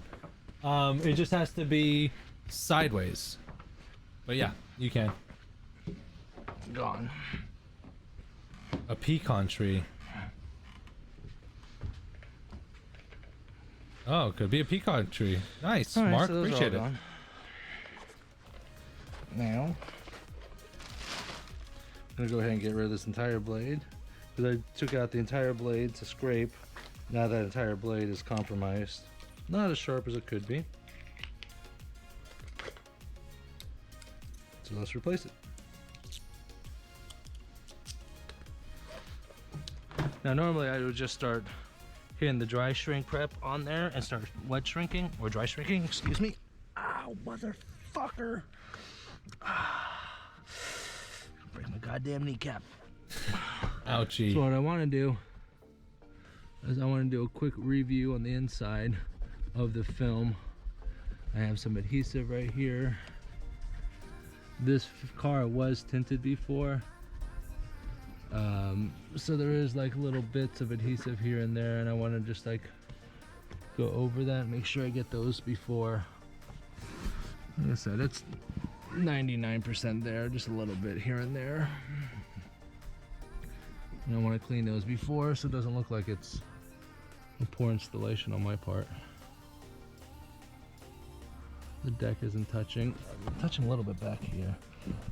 I've noticed in these Fusions, the Fusions, for some reason, the back driver's side, like the deck is always like pushing up against the goddamn glass. I'm talking about the Ford Fusion, not the handle Fusion.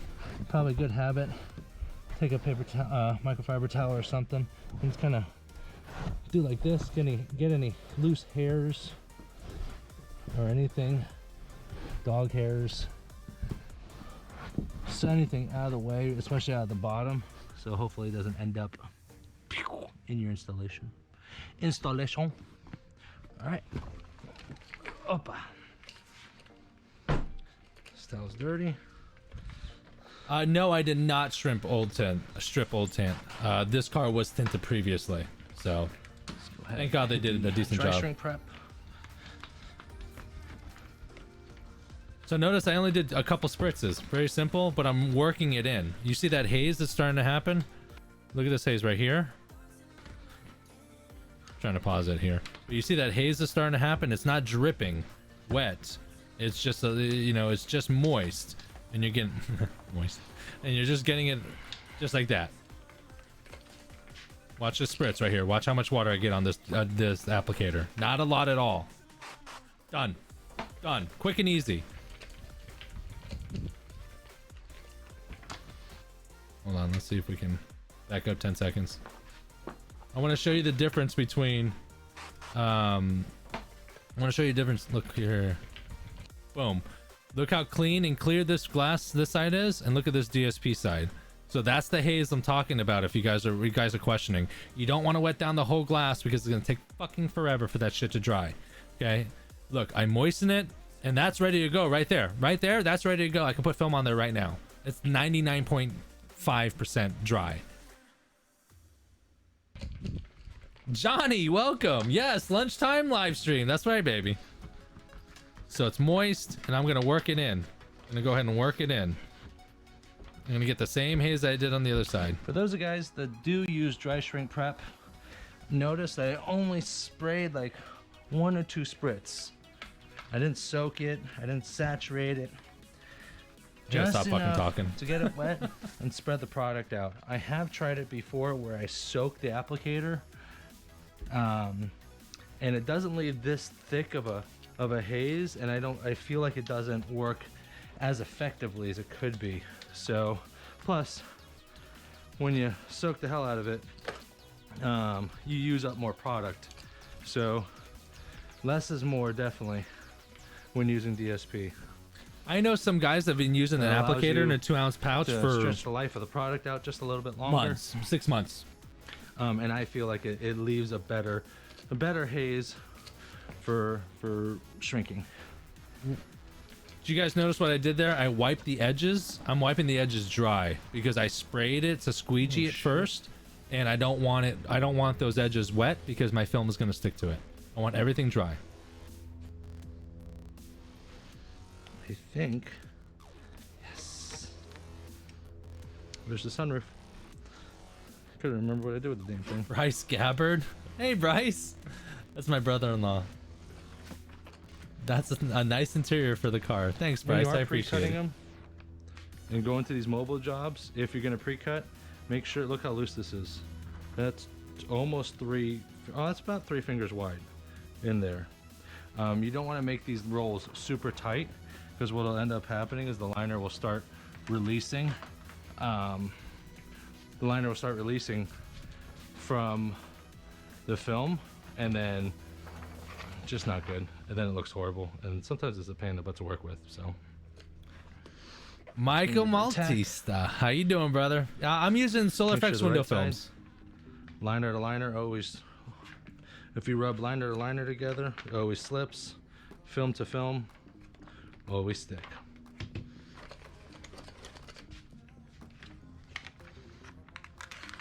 I need to get this. I need to get that tool in the store because that's definitely a tool I use all the time.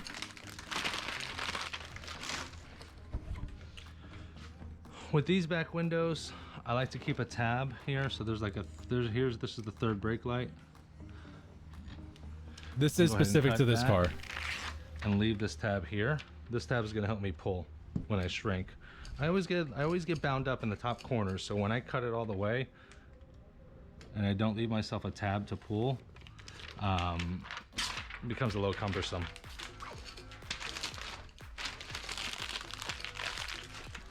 And sometimes it binds on you, so let's loosen up the tack. And let's Yes, move it's it nice having where it patterns should be. ready. It's not nice when people cancel though, because then those patterns are wasted. Go ahead and get my heat gun started. That way it's nice and warm Michael. when I'm ready for it. Mike says, "Are you sure the film goes on the outside? Are you sure you know what you're doing?"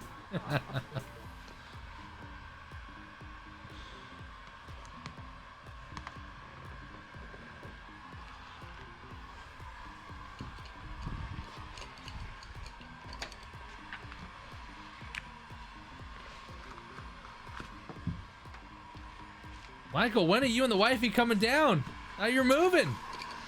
I need tint friends and real Because there was friends. crap on the back window, I'm gonna use a Mac Tac instead of the smart card, because I don't want to accidentally catch a piece of whatever that was that I was scraping off the back window. Do I have smart cards on the list?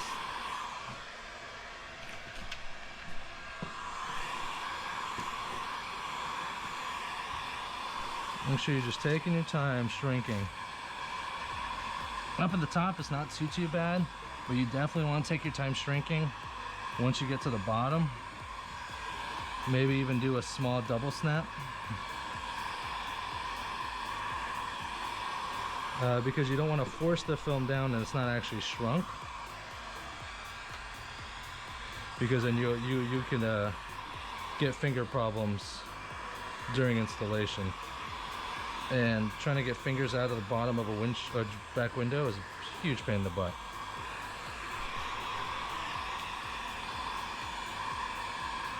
So make sure the film is high enough, make sure you're watching it shrink before you lay it down.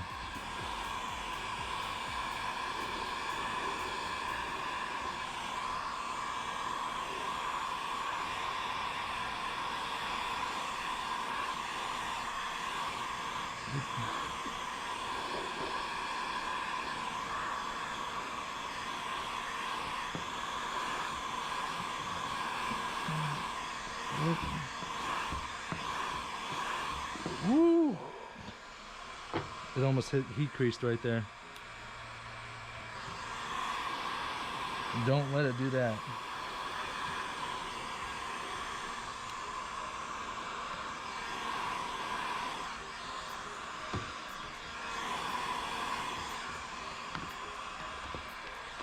That was close.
You know, I just realized because I ran out of smart cards, I ordered smart cards to add to the shop, and I just checked my invoice, and I have smart cards here, but I never received them. You guys are awesome. Now I got to make an email.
I don't know what it is about the fusions, but the fusions I always have to like get out of autopilot mode and like actually focus to like shrink it a back window.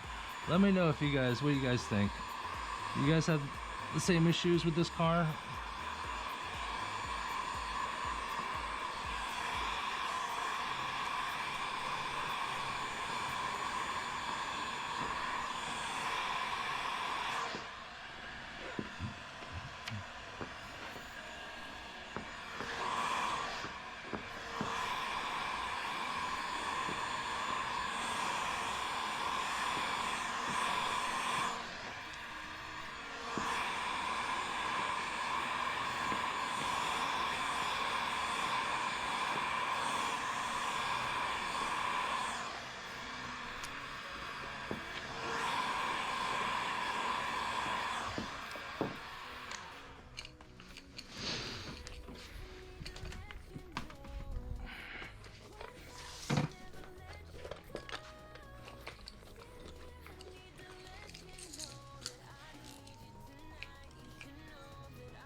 Michael says, is that a new strap-on heat gun?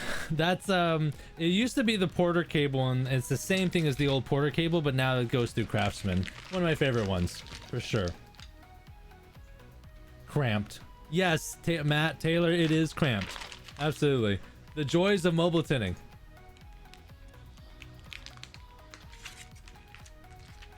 Eric asked, you have a store, Patty? Johnny says, yes. Johnny, I have, well, Dry Shrink Prep is a product that I sell, but, and you can find that at dryshrinkprep.com, but we now offer a growing selection of installation tools as well. Nope, Properly priced as well. I only make 30% margins off of it, but it's a way that I can offer my followers affordable installation tools, professional grade installation tools, properly priced. So you can check that out as well. I don't take deposits. I probably should, but because I am going to their houses, it's difficult to do a no-show on me unless they just don't open the door. So I don't take deposits, but I should maybe. Eric asked, where'd you get this pre-cut pattern at the shop you work at? No, I actually went to a local shop near me. It's so dark in here. Told them that I needed it. I'm trying to open up some doors. Oh, that's good. I told them that what I needed. I gave them my film, and they charged me for cutting it. It was nice of them.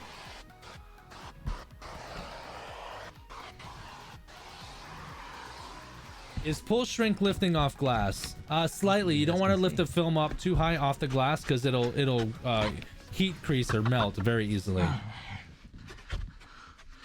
So, Johnny, yeah, sorry, I was actually in the middle of. You guys just reminded me because I had ordered for the store. I had ordered platinum smart cards, the ones you see. I actually don't have one, and I'm like, wait a minute. So I checked the invoice from the manufacturer or the wholesaler distributor that I purchased from, and it's definitely on the invoice, but I don't have the cards, and I didn't, and I double checked the website to see if maybe I had them on there and I just didn't see them. No.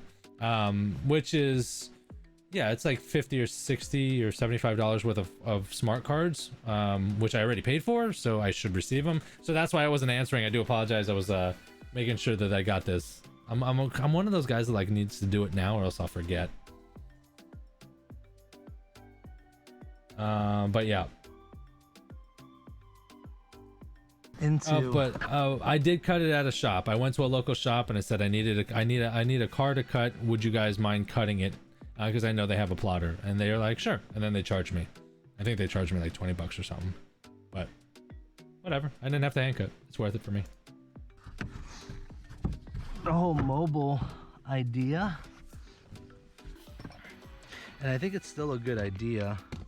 Some of the problems I'm coming to find out,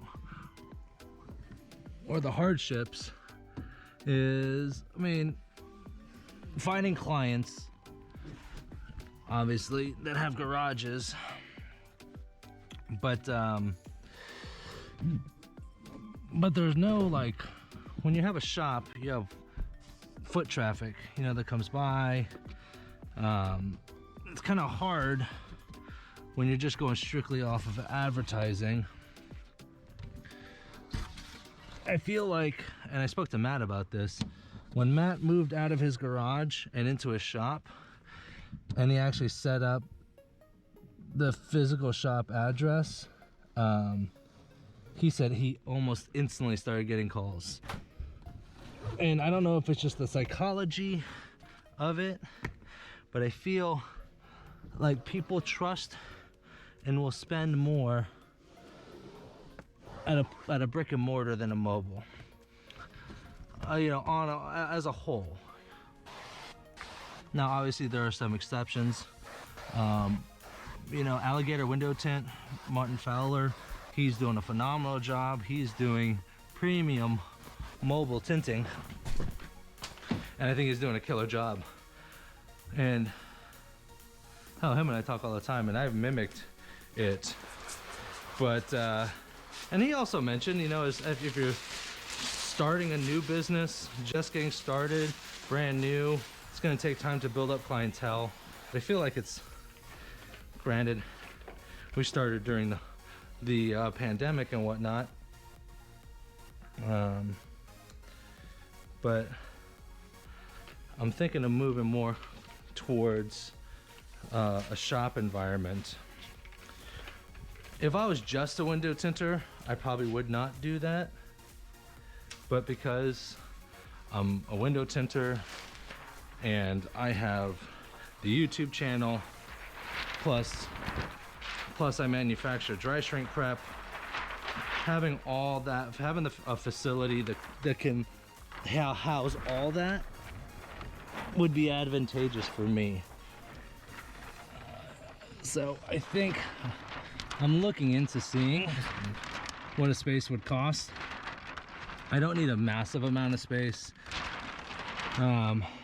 Also, DSP is growing month over month. DSP is getting more and more popular.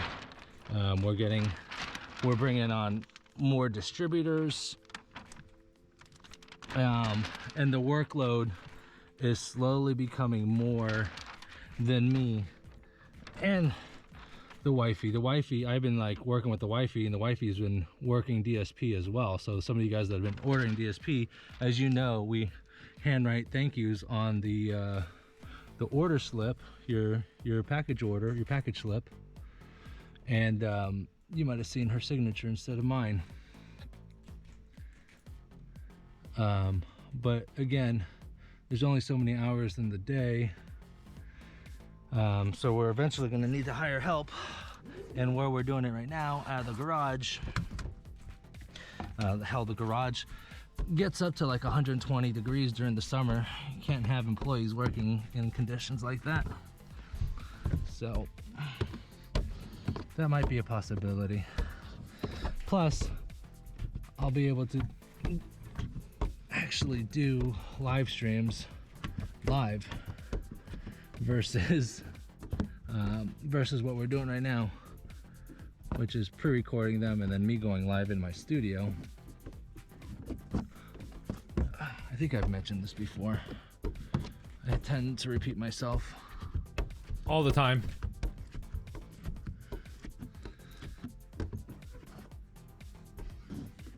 Sushi roll the back window.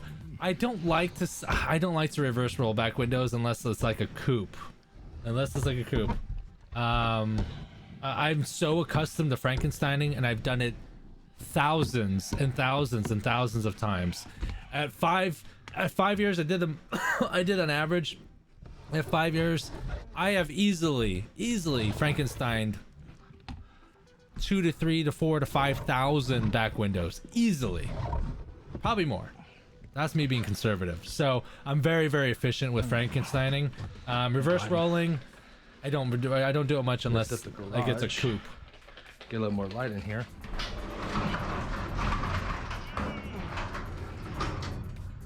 Eric, where are you at with getting a plotter? I'm not. I'm not. One of the good things too is that once I get a plotter, guess what's going on my website? Pre-cut patterns.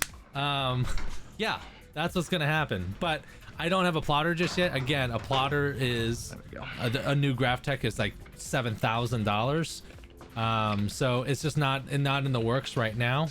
But hopefully we'll be growing, and then that'll be one of the things here. Yeah, Johnny, thank you very much. Go ahead and check out the site for sure. Dryshrinkprep.com. Very easy, very simple. $20. Wow, how much? 20? Wow. Yeah, Jaybird, it's like they're just going back there. Realistically, if they know how to use their plotter, look how easy this is to clean though. Just to let you know. I'll see when I get there. This is another reason why I like DSP, is because it's so easy to clean versus dryer sheets. Dryer sheets take at least 2 passes.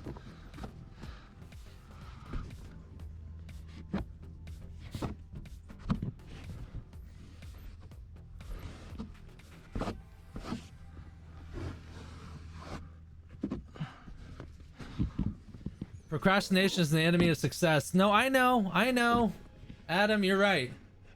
You'll do great in your own shop. I don't doubt it. The problem is I have to be very careful in regards to what I do and how I do things, because I am the sole provider for my entire family, right? So my wife's a stay-at-home wife. I have Yeah, 2 young little kids. Piece, it's just like a finger that's not wanting to lay down, so I'm probably gonna have to hit that with a little heat on the outside. So I just have to be careful. I'm getting the money together. Like, I found out if I want like a location that has my rent at like $2,000 a month, just to get into the place, I'm gonna need $6,000. I'm gonna need 2 months back plus the first month. So I'm working on it. I want to do it, and I want to do it right. So it'll be good to get into my own facility, just because I can do everything I'm doing now. Like my studio's at home. My DSP runs out of a garage, one of my garages. Sun Solutions Tinting is another garage that's next to that garage. Like, so I can do everything in-house in one location. Plus, window tinting would be a lot easier because I can control like I'm gonna get AC.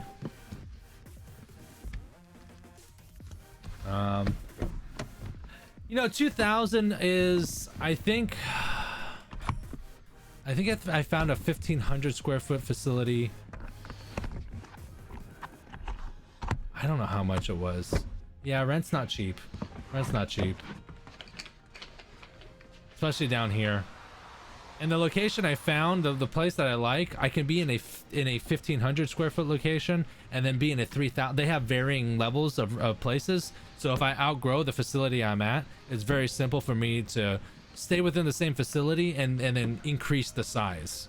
So that's why I'm looking at this one place.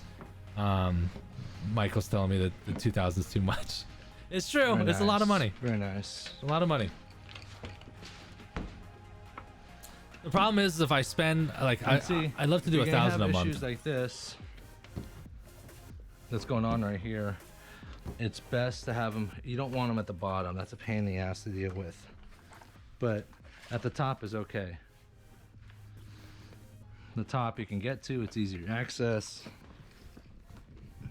I'd like to be around $1,000 a month for rent, but I would rather spend more money and have a decent place than it look like dog shit. You know what I mean? There's some place that I gotta put a lot of fucking work into, cleaning here. and blah blah blah blah blah blah blah. I just want some place that's already set. That way I can get to work. Just take a heat gun, go on the inside.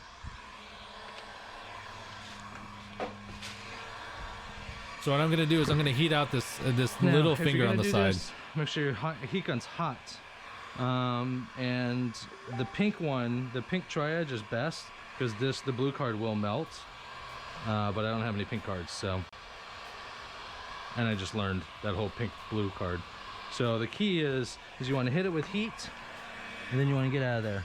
Hit it with heat, and then get out of there. Be mindful of where this is pointing because this is on, obviously, right? So you want to hit it with heat and get it out. Notice I'm only here for a second. Enough just to shrink it and seal it.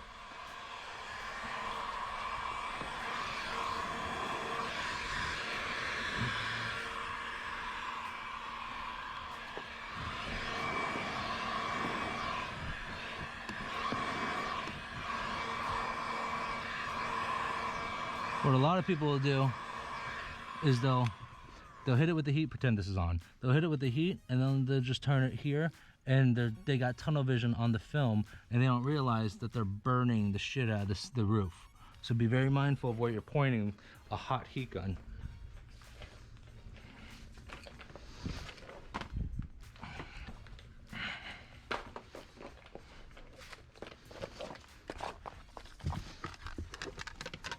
Beautiful. Air conditioning after years without it We're would be almost nice. done. Oh my god, it is so nice. It's especially in Almost done. Florida. All we have to do is the sunroof, clean up, and we're done. Florida's fucking brutal. Especially July and August, easily 110, 115 in the shop. Easily. And I'm sick and tired of baking my fucking ass off. Like, it's draining. So draining. So draining.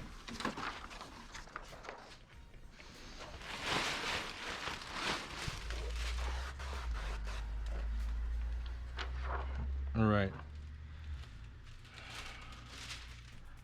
This is the front. The front edge has a slight arc to it. I didn't bring any backup film. So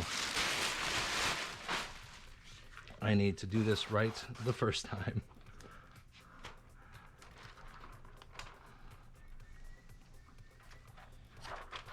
I'm saying that because I don't want to recut a roof. I hate hand cutting sunroofs. Like most of the time, I don't even put the film on top. So grab it like this. Okay. No need to shrink.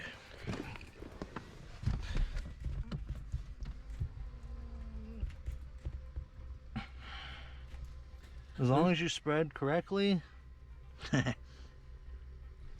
then you won't need to shrink this puppy.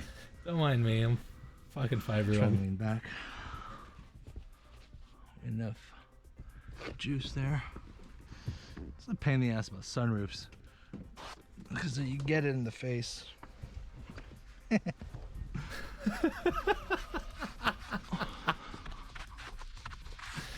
I crack myself up. Scrub a dub. The reason why I know this is because Reach, my workhorse, the guy I don't give a shit about if it gets fucked. Just scrape them edges. I did the same car about a week prior to this. That's why I know that I don't have to shrink it. Front.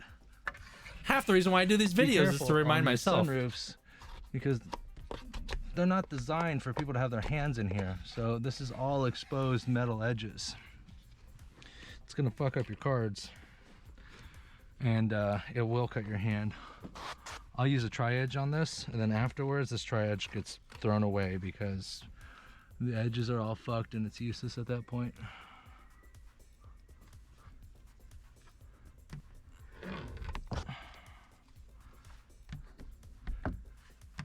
This windshield should lay down without any shrinking. Sunroof. If you have to shrink, you want the fingers towards the front, not towards the back. I feel it's easier to shrink that way. But You can do either way. up to you. I'm gonna clean the edge real nice. And that's one thing I've been doing. Been taking the towel and wiping them edges.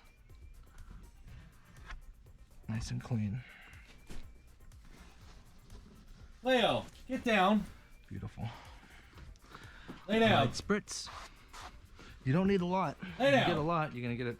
Good girl. It's all gonna squeegee out and fall on you.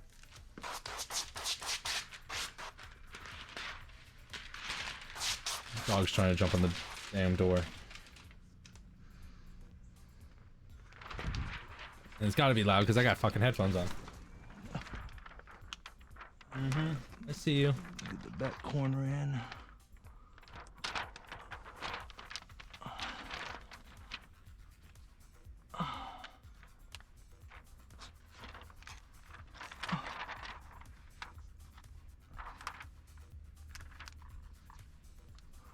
I'm in Georgia and I have AC garage. I'll never own another shop without it. You're goddamn right.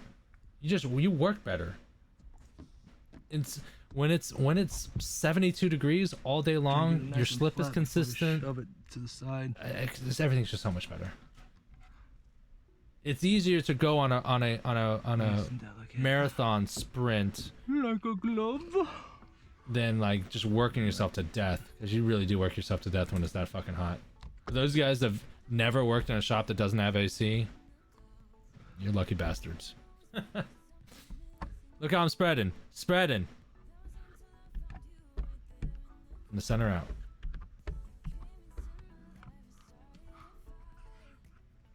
Y'all saw that flip, right? I don't think I'll do it with my left hand.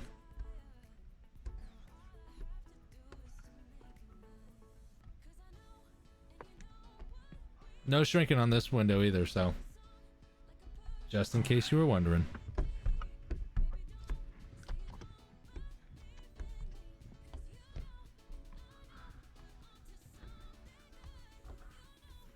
If I do notice the fingers are going to start to pop up, I do keep the sides very tight because I can't shrink side to side.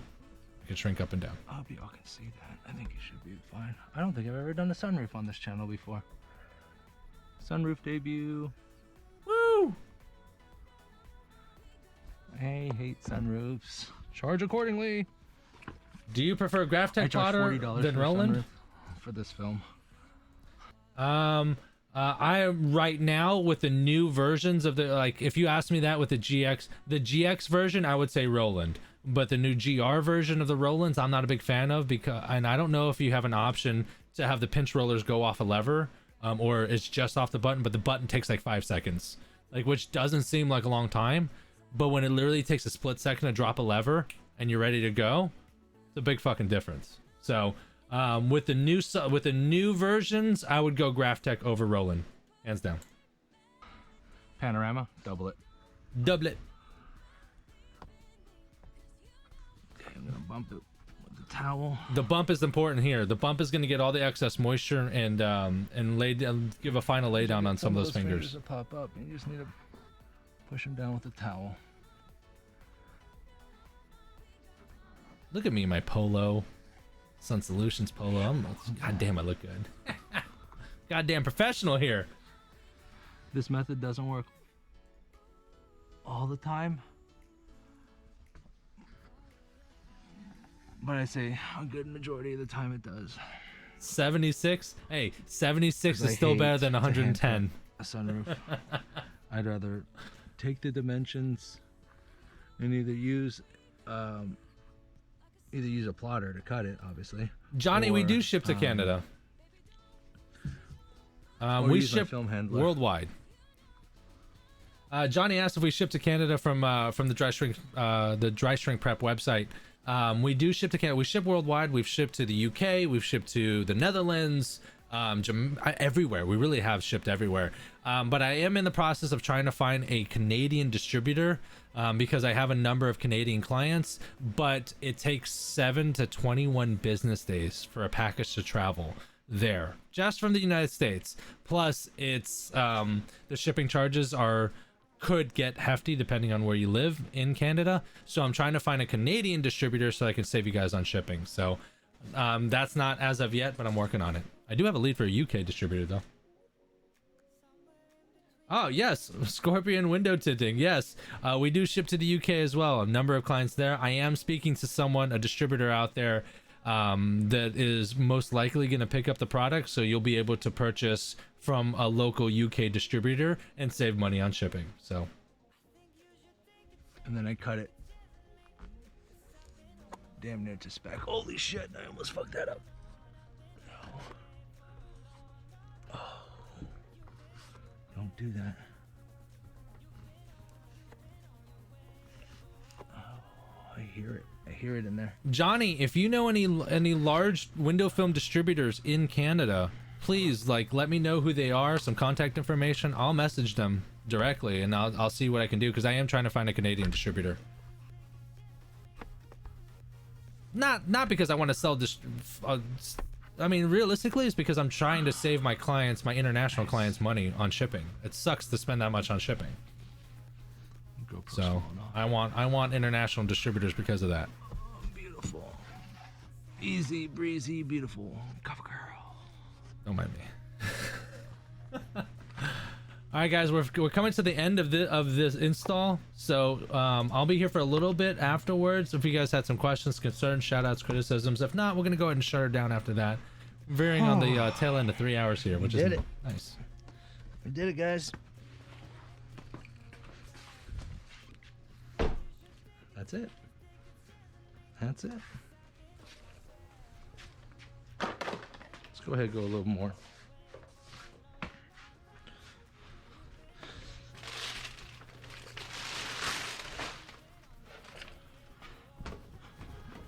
What we want to do. Okay, I'm gonna stop it here because the installation portion is over.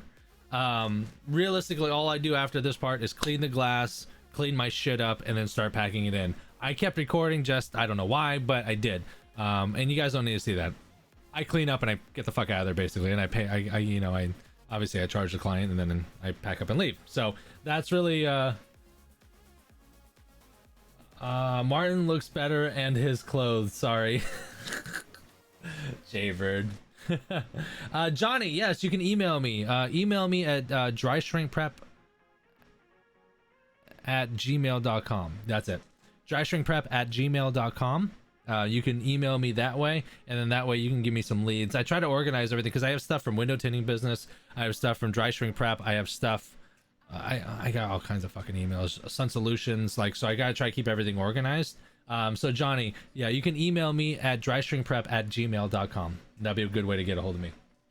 So guys, now the installation's over. Like I said, I basically cleaned up and I filled out warranty information and I closed out the client. She was very happy. She's got kids moving in.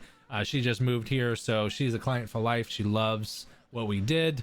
So if you guys had any questions, concerns, shout outs, now is the time.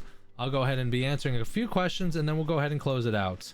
I do have another live stream ready. I want to probably save it for next week. The ideal goal is to go at least once a week. That's what I really want to do. And if I have more work, then I'll do more than once a week. But I have another one lined up and I think I'll save that one for next Tuesday. Toyota Tundra full cab with the roll down that I hand cut the roll down just too. So that'll be interesting. But I'm going to go ahead and just sift through some of these. Let's see here.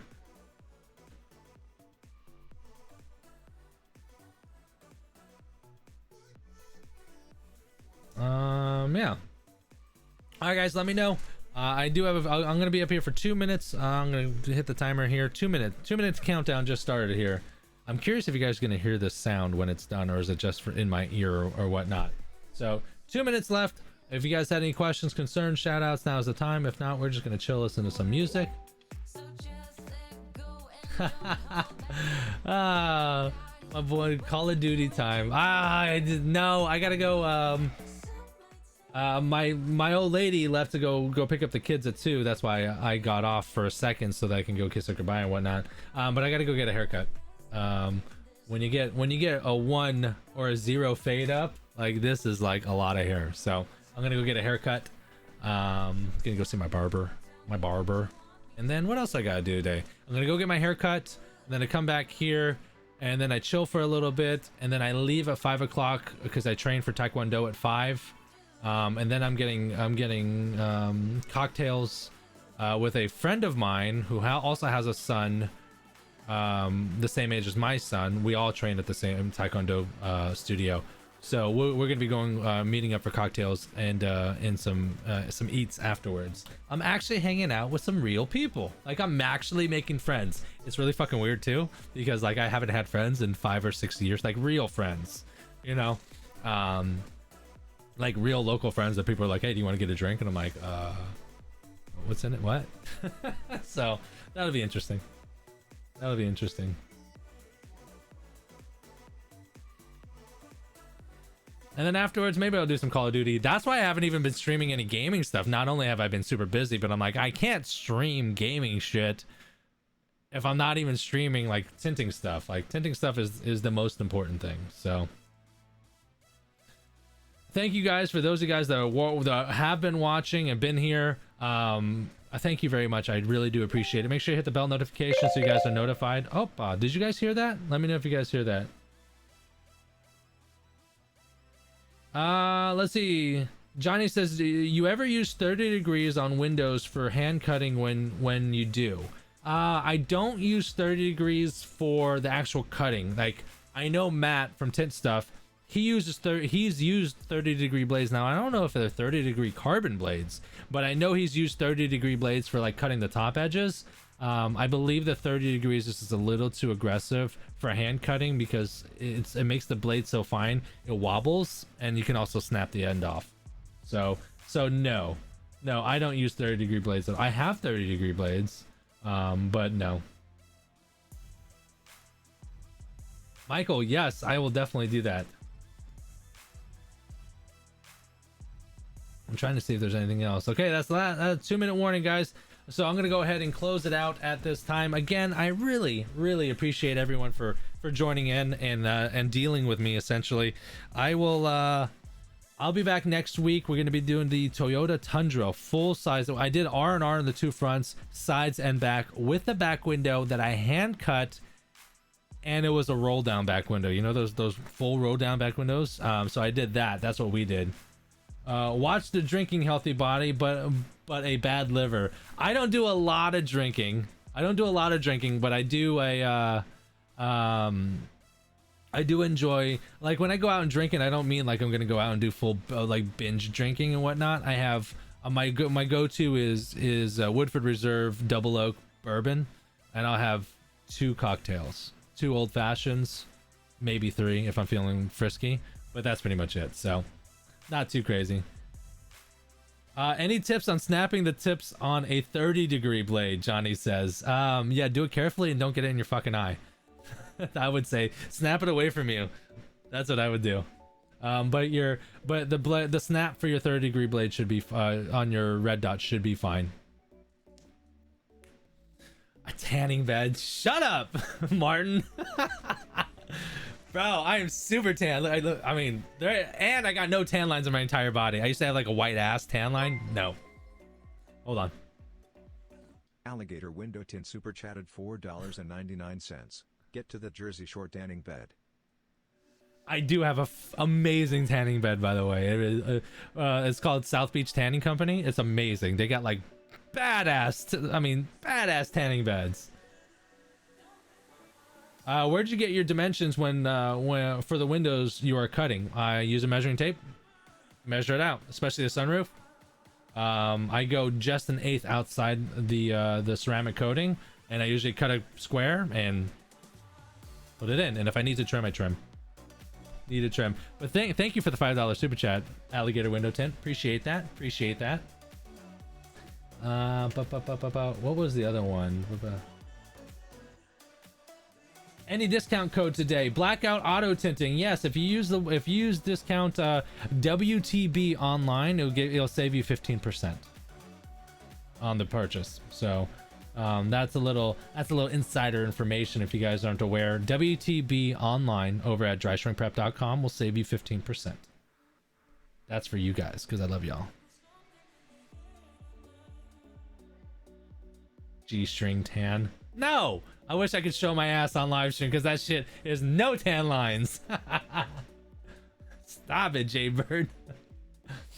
Okay, guys, I'm out. Thank you very much. I really, really appreciate you guys. Big shout out to our sponsors, Tint Wiz. Check them out, tintwiz.com.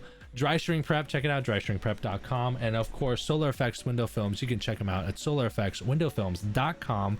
Those are the films that I use exclusively for my brand, Sun Solutions Tinting. So, when do you have a discount? When do you have a discount code for DSP? That discount code works on dryshrinkprep.com's website.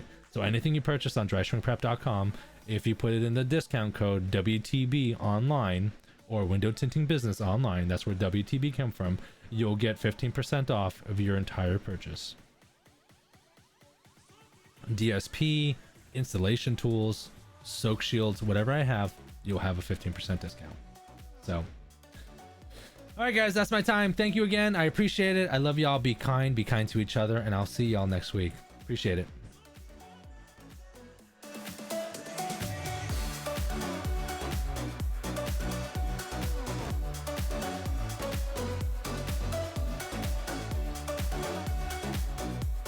Shut up, Martin.